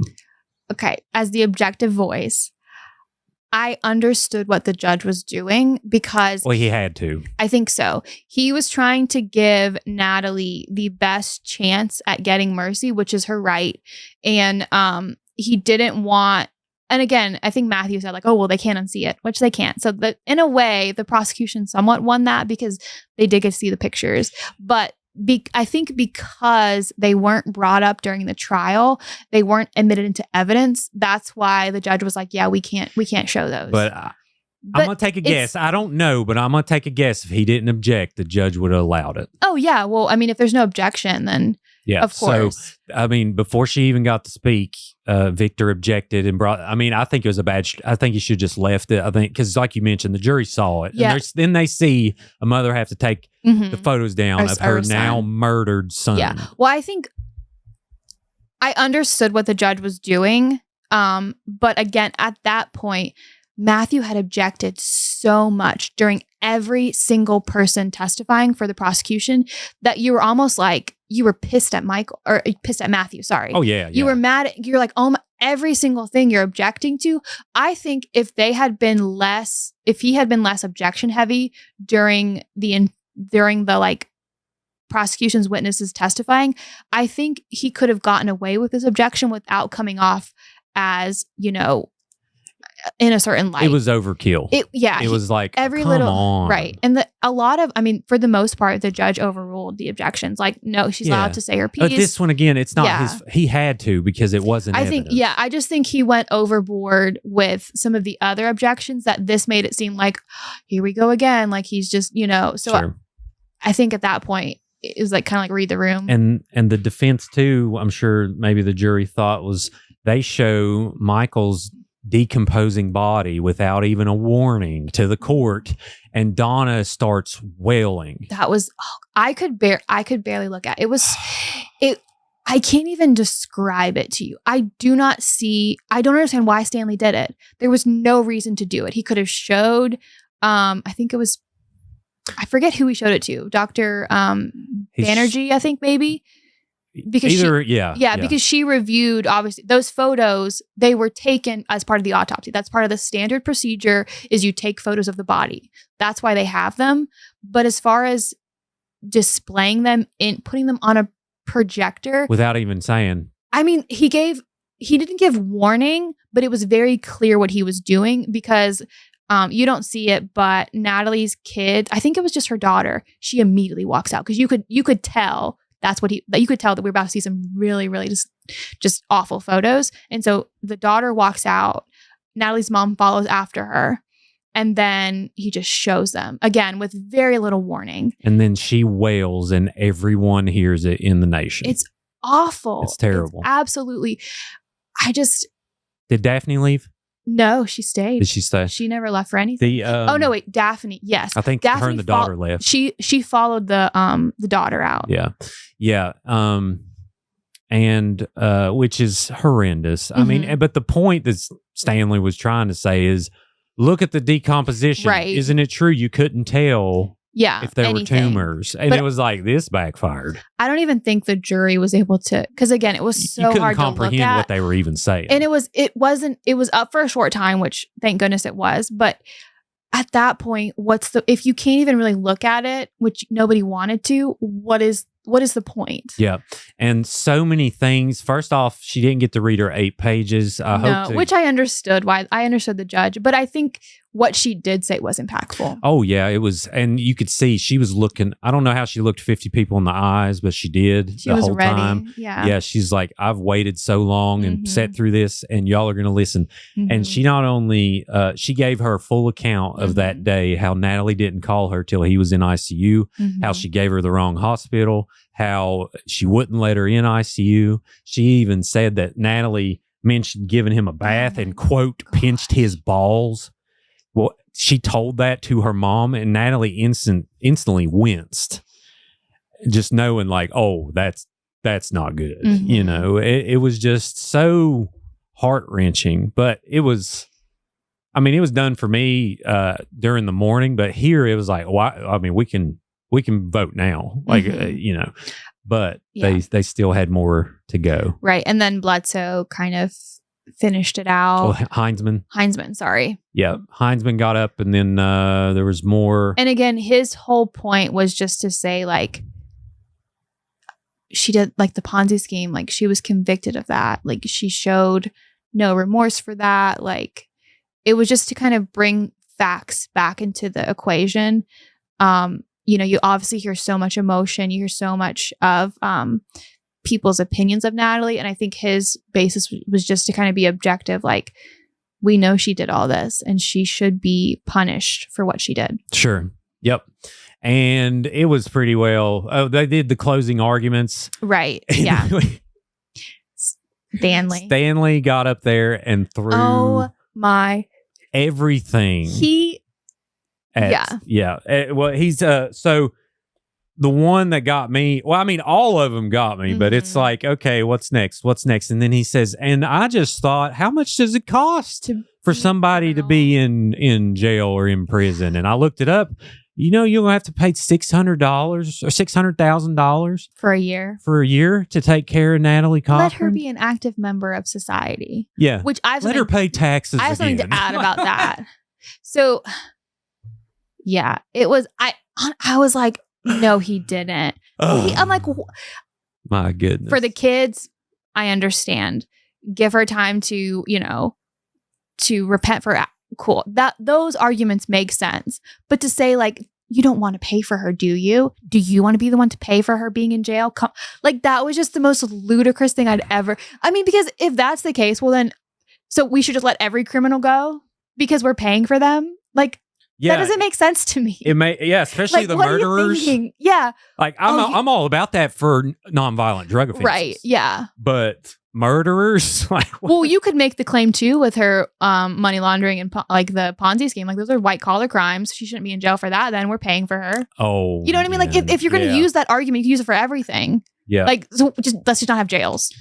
I made a little short list. I got to bring it up to make sure to kind of wrap this thing up with the mercy phase. So basically, I posted, in case you missed it, the defense claims for mercy included: Jesus would forgive. Her kid dated my kid. She gave old people flu shots, many mission trips to Zambia. She was a good mother. And then I put the dad and kids were sad. Michael watched War Dogs. Taxes are too high to keep her. She called me when my dog died, which was also sad. She didn't commit the financial crime. She didn't commit the murder. Now, what wasn't included, she did it. Yeah. Which he knew better than to do that. He knew better than to not say that she was remorseful, not to admit that she did the crimes. He did. Oh, Stanley was the one that said she did it. That's right. He kept saying, like, oh no, like she's already been convicted. Yeah. He was trying to bring up where he said she's been convicted. Like he worded it in a way so Daphne don't. Now with this, it was pointed out. So with the trial to get her convicted of murder, prosecution has the first word and the last word. For the mercy phase, the defense has the first word and the last word. Yeah. Because after Stanley presents his initial case, he gets to rebuttal. And Ashley did a relatively good job. I can't remember. I mean, there wasn't much to say at that point. She was like, you know the facts. You've seen the families. It's up to you. Like, there wasn't much to say. You know what? The prosecution, too, it seemed like the defense in the morning was telling the jury how wrong they were. In the evening, they were like, still, if you decide she deserves it, take it. Yeah. If you decide she doesn't, it's up to you. I'm not going to tell you what to pick. Pretty please with a cherry on top. Give her some mercy. Yeah. So the prosecution did great, and all the witnesses were basically like, I'm not going to tell them what to pick. Yeah. Mm-hmm. Yeah. So obviously the parents were like, no, we want her to be in jail for life. But the friends were very much yeah. The friends were especially Chris, he was like, you've done your job up until this point. You know, please continue to do it. Yeah. And then at some point, I don't know, fingergate happened somewhere around here. Yeah, it's like, I think this is it. I think this is it. Hang Yeah. on. Stanley's telling him a joke. He sees our photographer. And then they're joking. And so they're then- like, oh, yeah, the photographer's over there. And then he's Yeah. like, oh, finger to the nose, scratchy. Yeah, he's looking at the photographer. And then Stanley's like, oh, this is uncomfortable. Right. Because and then Natalie's like, I'm not even looking. oblivious to it. She may have been like, did he just give the finger? Oh, no, Maybe. that's not what she said. So they went back to business. Again, I'd love a lip reader to kind of assess this. But like, again, our photographer was not allowed to be in the courtroom area in front of the bench anytime. However, when the verdict was about to come out, he did ask special permission and they said, yeah, you can be there. Gotcha. So this is the first time he is by the jury because he wanted to get a picture of Natalie instead of just having to screen grab from court TV. Gotcha. I'm going to bring up, we're going to listen to the mercy verdict just to have it.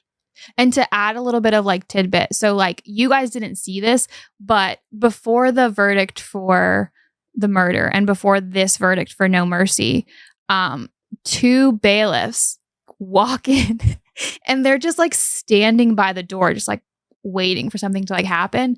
Natalie's family's obviously not there, so nothing's going to happen. But with the murder verdict, you know, they were worried something would happen. So you just see these 2 bailiffs like, right? Because he's like, we're not having any of this drama, none of this. Yep. And then, you know, there's 2. Yep. So that was interesting. Yeah, Sorry. for sure. No, that was great. First person account. Mhm. I mean, I don't know anyone else doing interviews that was there for the full, I don't know how many hours, 80 hours. Mm-hmm. Upon reading the verdict, are there matters that we need to discuss before we receive the verdict? Not from the state, Your Honor. Thank you. No, Your Honor, not from the defense. Bring in the jury, please.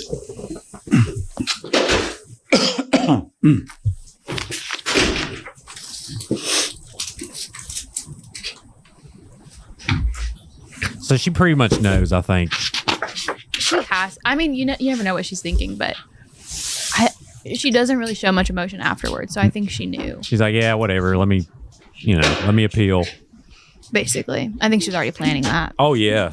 Was it the 25th? That's the when they 25th? have. They're like gonna wrap up all their motions, like post-trial motions. Okay, so there's been no official appeal. No, I think from what I read, they have like 30 days Okay. to appeal to the Supreme Court in West Virginia. Gotcha. So let me fast forward a little bit. Do you like the toggle arrow on your screen? Is that also Toggle arrow. like to the left? Where? Like on your mouse pad where it's like the little directional. Oh. The directional to the right. Okay. Oh, it fast forwards. Wow. Yeah. That's handy. That's what I used. Yeah, I didn't realize it done that. All right, so we're skipping ahead here. We're doing a little fast forward motion. Madam Foreperson, has the jury arrived Jury at a walks in. verdict? Yes, Your Honor. Would you please hand the verdict form to the bailiff who will transmit it to me?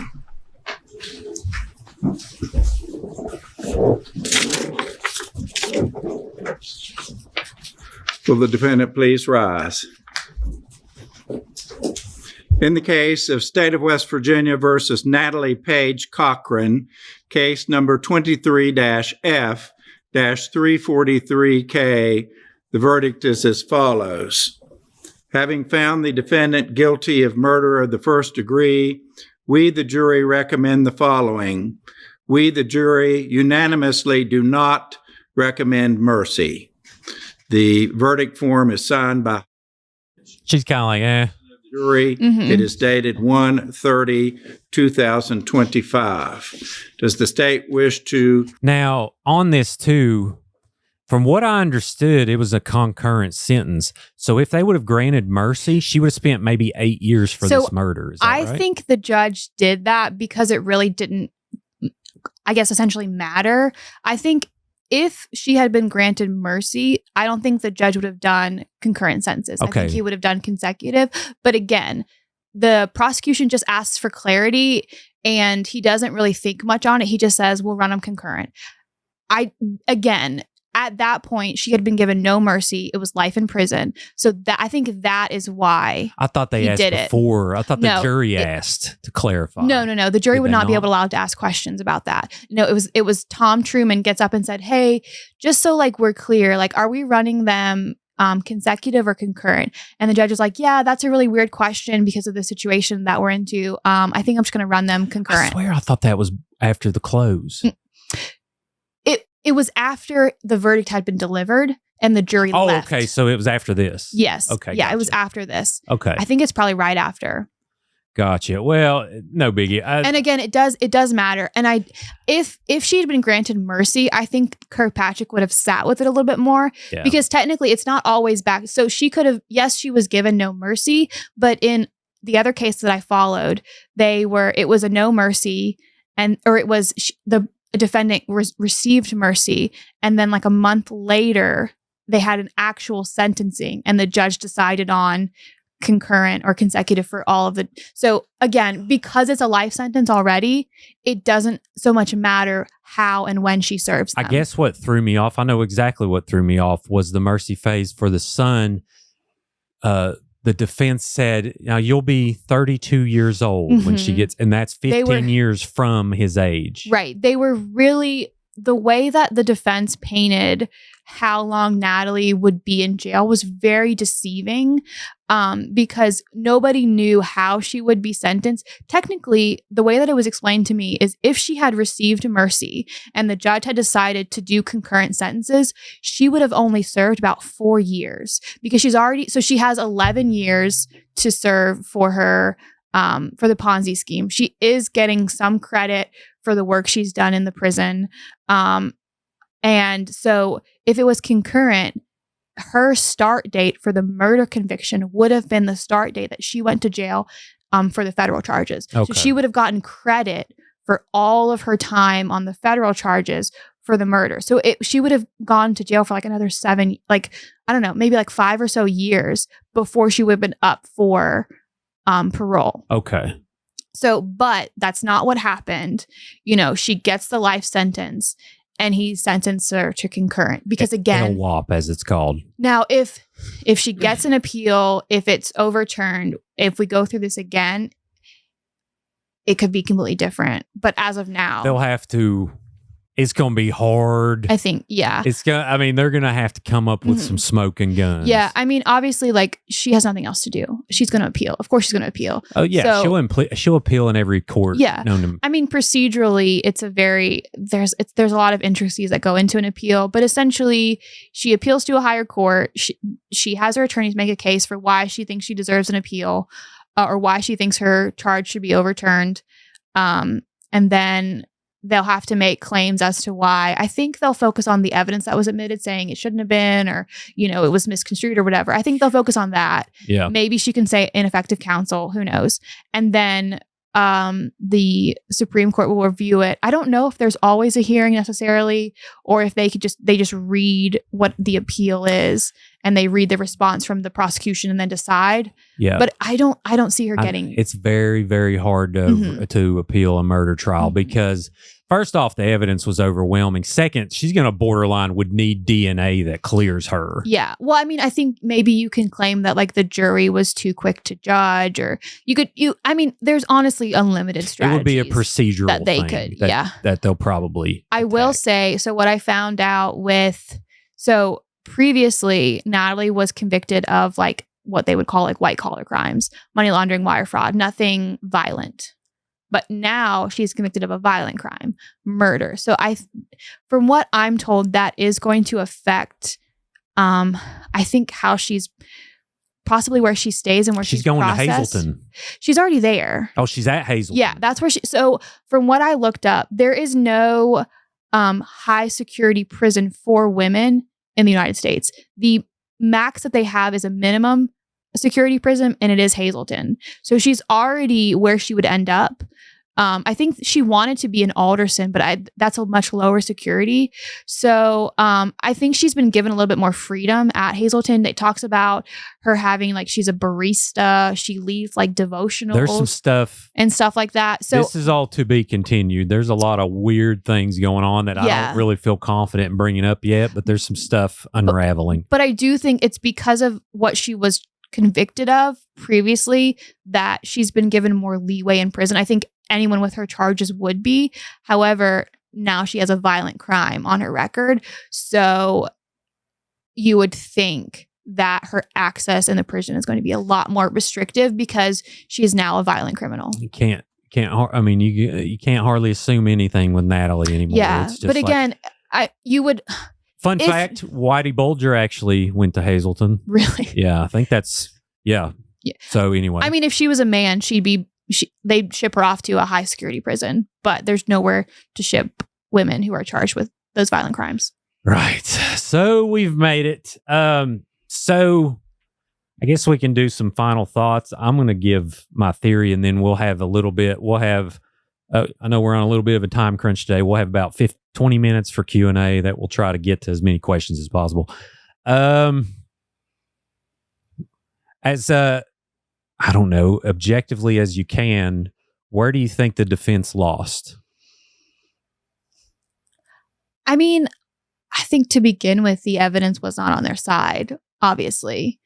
When you don't have an explanation for Michael's just plummet to death, that's obviously not going to bode well for you. You need to have a solid explanation, but beyond just potential theories. So I think because they did not have a solid explanation, there was no way to definitively prove Natalie's innocence, right? And you have the prosecution saying, yes, we don't have definitive proof on our side. However, we have very, very good circumstantial evidence that points to what we're saying. And the defense just didn't have that. And I also think, again, like, I think if Natalie had spoke, I think maybe you could have had the jury question it a bit more. But I think without her word, you automatically assume, well, like, if she's not speaking. Now, again, they're not supposed to hold her silence against her.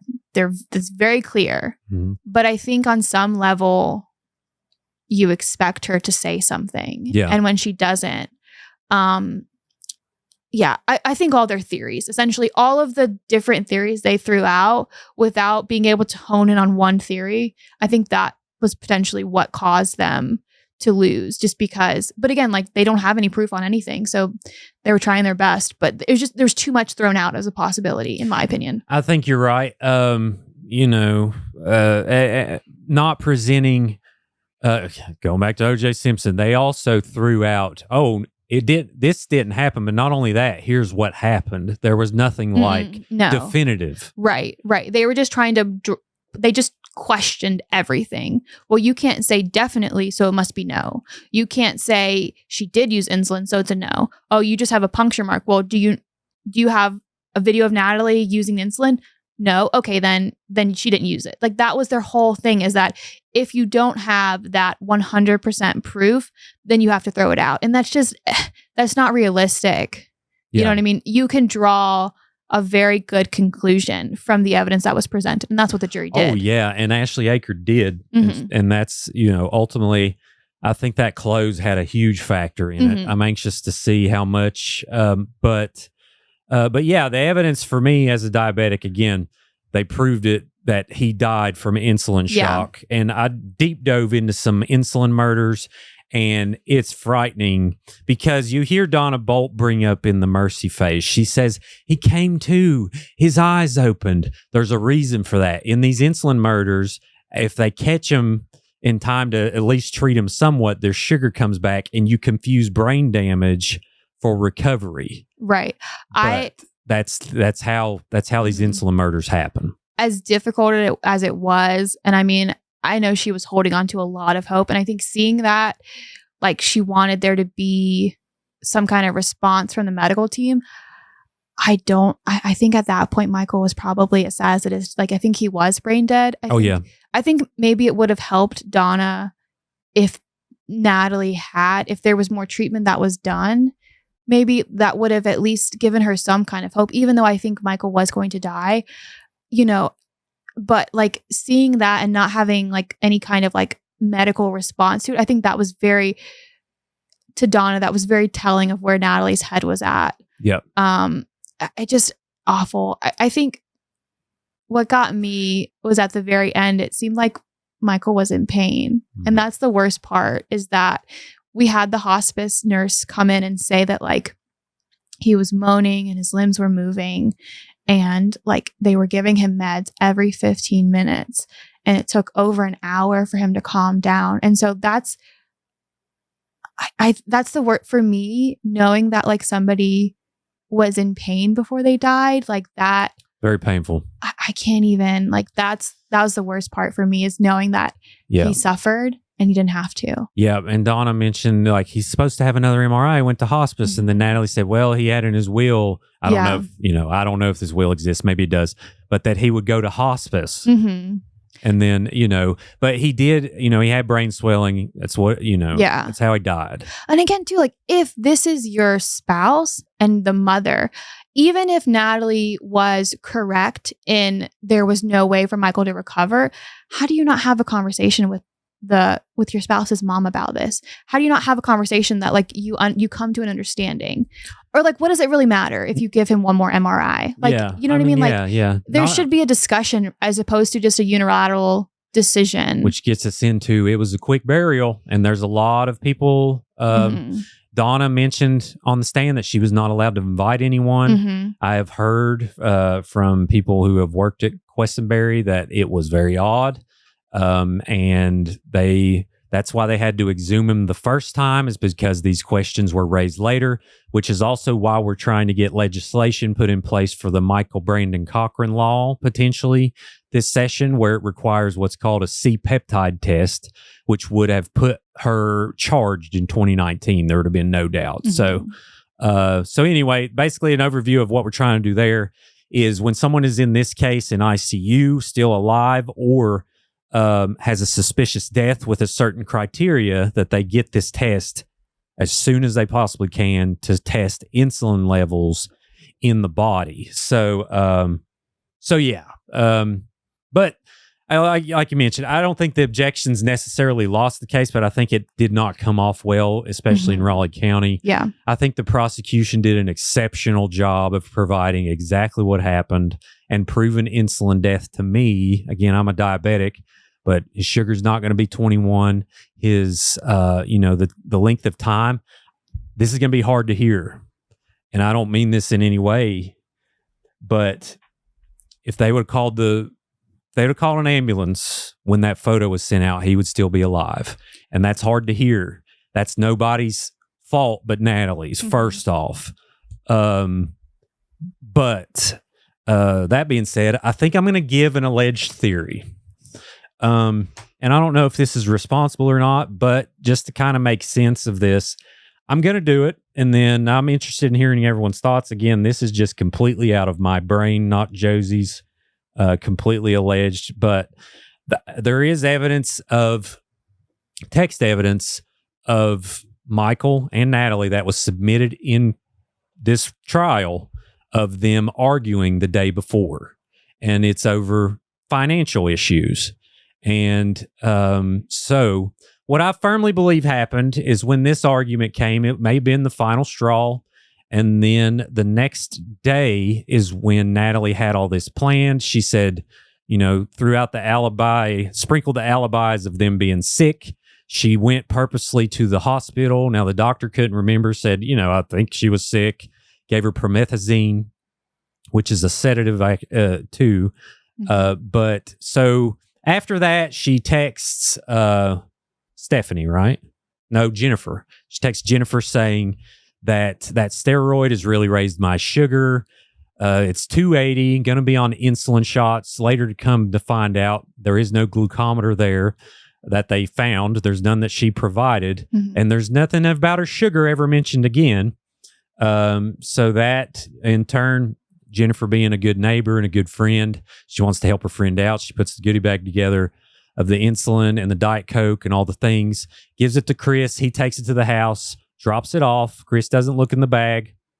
And then we start getting these text messages about, Michael being tired and Michael being sick, and there's, this and that and the other. Me personally, this was never brought up, but there's a text message that went out to Chris Mills, a text message conversation. And I personally believe that Natalie was using the phone. I think she texted Chris and she acted like Michael and she talked about money and she done all these things. And I think she actually put that there were two, Michael even took 2 of my blood pressure pills. So that's an alibi for a sedative. I think that Michael was brought unconscious by a sedative. And he was given the shot then, probably around 50 units before lunch. And then eventually Michael got up and he was so out of it that he staggered in the kitchen. He fell on the floor. Then Natalie decided to take a photo probably 10, 15 minutes after he fell of him. She sent it out to everyone, sprinkling more alibis out there. What do I do? This and that, whatever. And then she basically allowed him to sit in that house and bake his brain all day, knowing that eventually brain damage was going to kill him. And eventually when he was brought to the hospital at 8:20, his sugar was 21. So it's estimated to me his sugar was at least in deadly levels for over 8 hours, which is going to kill you. And sprinkle in the benzos that Natalie had and the promethazine, both of which he was allergic to. Yep. Obviously could have knocked him unconscious for, giving her the opportunity. Yeah, he 100% to me got the shot unconscious. So I know the defense would say he would turn around and be like, "What are you doing?" Well, he was unconscious. Right. I think, So that's, to me, that's my theory of exactly what happened. And it makes total sense because it lines up. If you go look at any insulin murder, I've shared like 5. But usually what happens, they always typically die of brain damage. And that's ultimately what killed Michael. And so, yeah, it's that simple. He found out financially, probably, I'm guessing a lot sooner than this. He knew that something was going on. He just didn't know what. So that's where all the text messages come back and forth of like, but what about this? But what about this? Right. I think he was a bad business owner, if anything. Trusted his wife. He trusted his wife, which you should do. And that being said, not necessarily he's a bad business owner. He just didn't look at the books because he trusted his wife. Yeah. So yeah, it's pretty straightforward to me of, like there's no doubt she's a murderer. She murdered her husband. And I hope that somehow, through all this, everyone involved can figure out how to find some closure. I don't have any ill will toward anyone but Natalie, myself. I have no skin in the game at all. But me personally, I think it was disrespectful how Michael was done during this trial. But that being said, the foundation of the problem is Natalie Cochran. So yeah, I don't want to be too harsh on anyone but her. But yeah, that's it. You want to do some Q&A? Sure. All right. We got about 15 minutes, y'all. So I'm going to bring up some questions here of people asking us a few questions while Jozy is in the studio. I don't know how many we can answer. I'm not sure how many. I tried to answer some. I know people had a lot of questions about the appeal process. Okay. And gotcha. we'll obviously learn more about how that unfolds later, but she's obviously going to appeal. She has nothing else. Sure. I got the I got the strain, and then I know you have some on yours. I'll click on that one after, but I won't show who's leaving the comments, but y'all can find it on Facebook. But all right, first, I haven't read any of these. Michelle, I screwed up. You did the thing.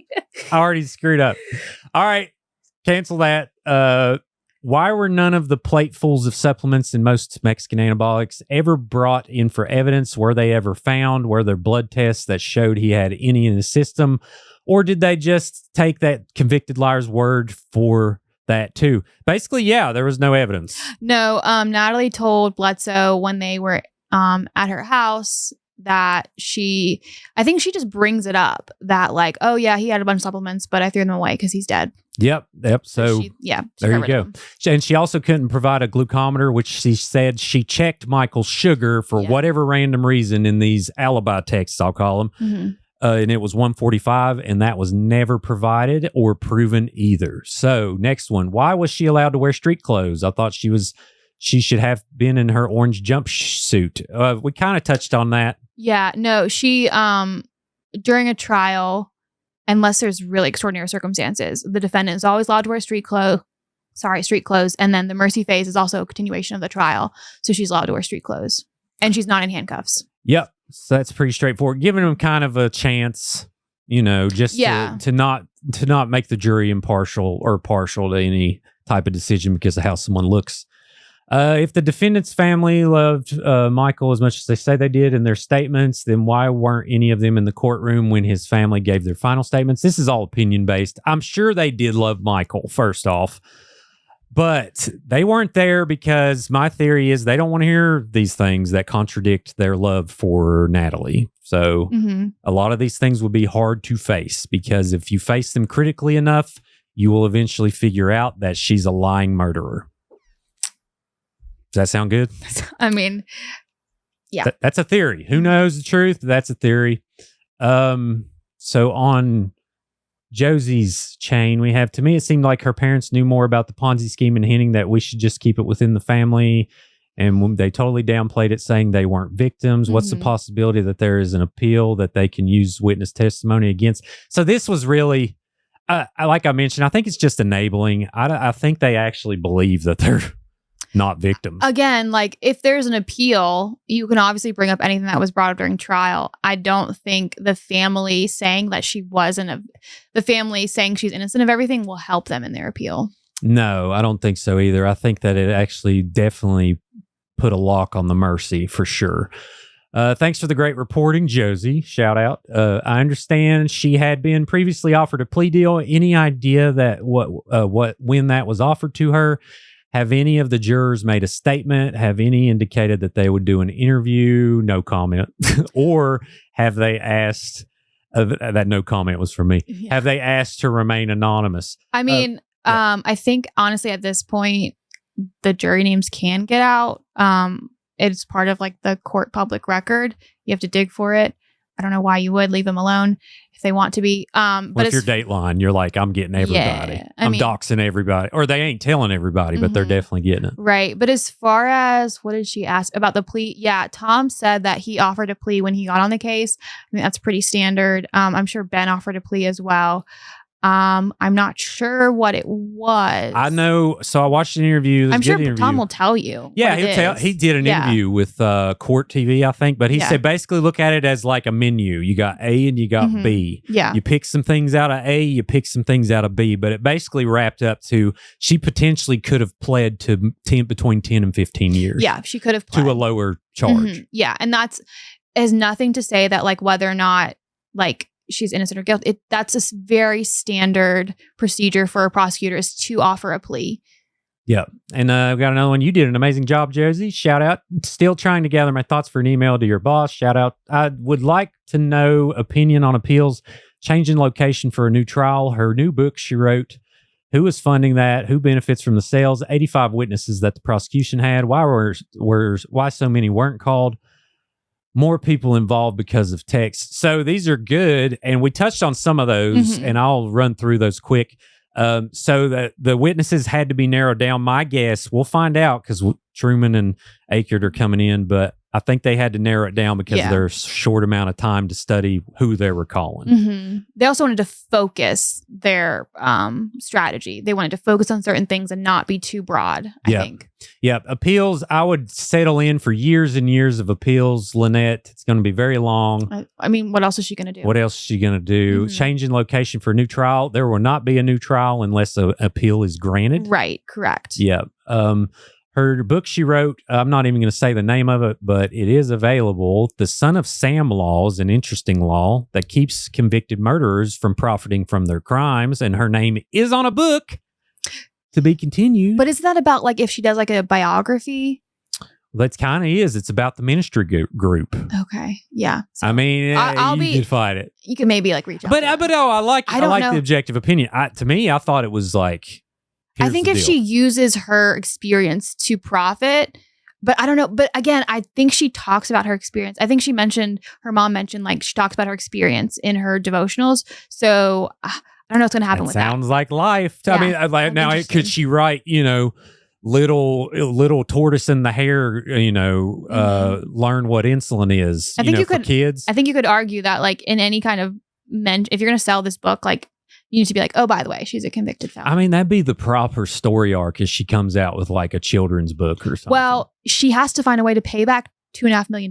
So she can't be a pharmacist. Yeah, she's making like, probably $1.50 an hour stamping license plates or whatever they're doing. Or making, chai mocha lattes for, whoever, which is fine. I mean, that's, whatever.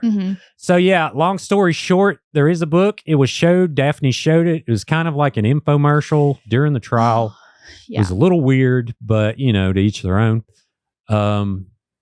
So is there any chance she gets out early for federal charges to start serving her state? I mean, I think she will get out early on her federal charges. However, it does not matter because she's also been sentenced to life for the murder. So whenever she gets out for federal, she'll just go right into the state custody. It's like transfer. Her uniform may change, but that's about it. There's no free day. Yeah.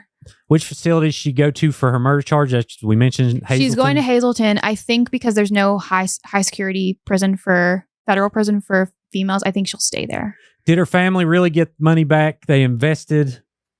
Rumor has it her family did. His family did not. Reason why her parents could afford a new house. I mean, that's all speculation. So, Again, I think some of the people were paid back in small increments to kind of like shove off the investigators in a way or like appease them. Some people were given money back. That wasn't just family. But again, that's part of the Ponzi scheme. You get more investors, you pay off some.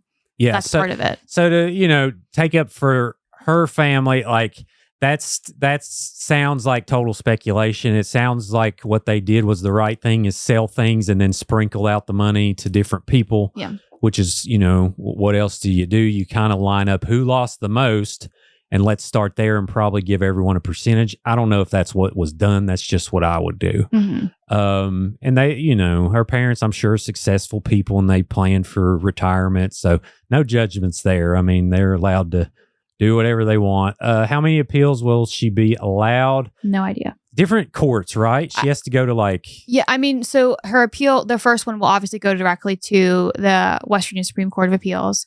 I'm not really familiar with the process or how that all goes out, but I'm assuming she could drag it out for quite some time. Sure, for sure. Good answer. So it says, it was stated that she quit her pharmacy job because Mike wanted her to, but I heard she was fired due to a shortage of drugs found where she worked. Any truth to that? I'm going to say probably not. No. And it said, so...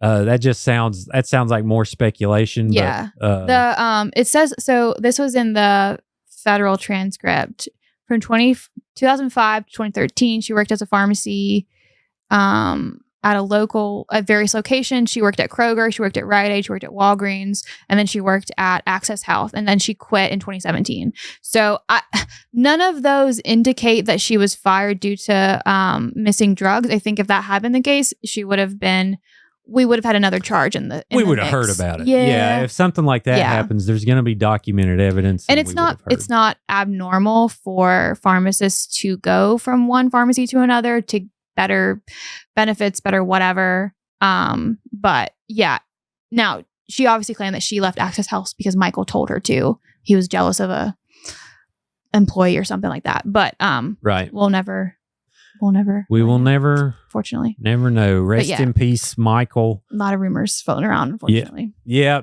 I mean, here's what we got to do, people. There's going to be a lot of mud thrown around.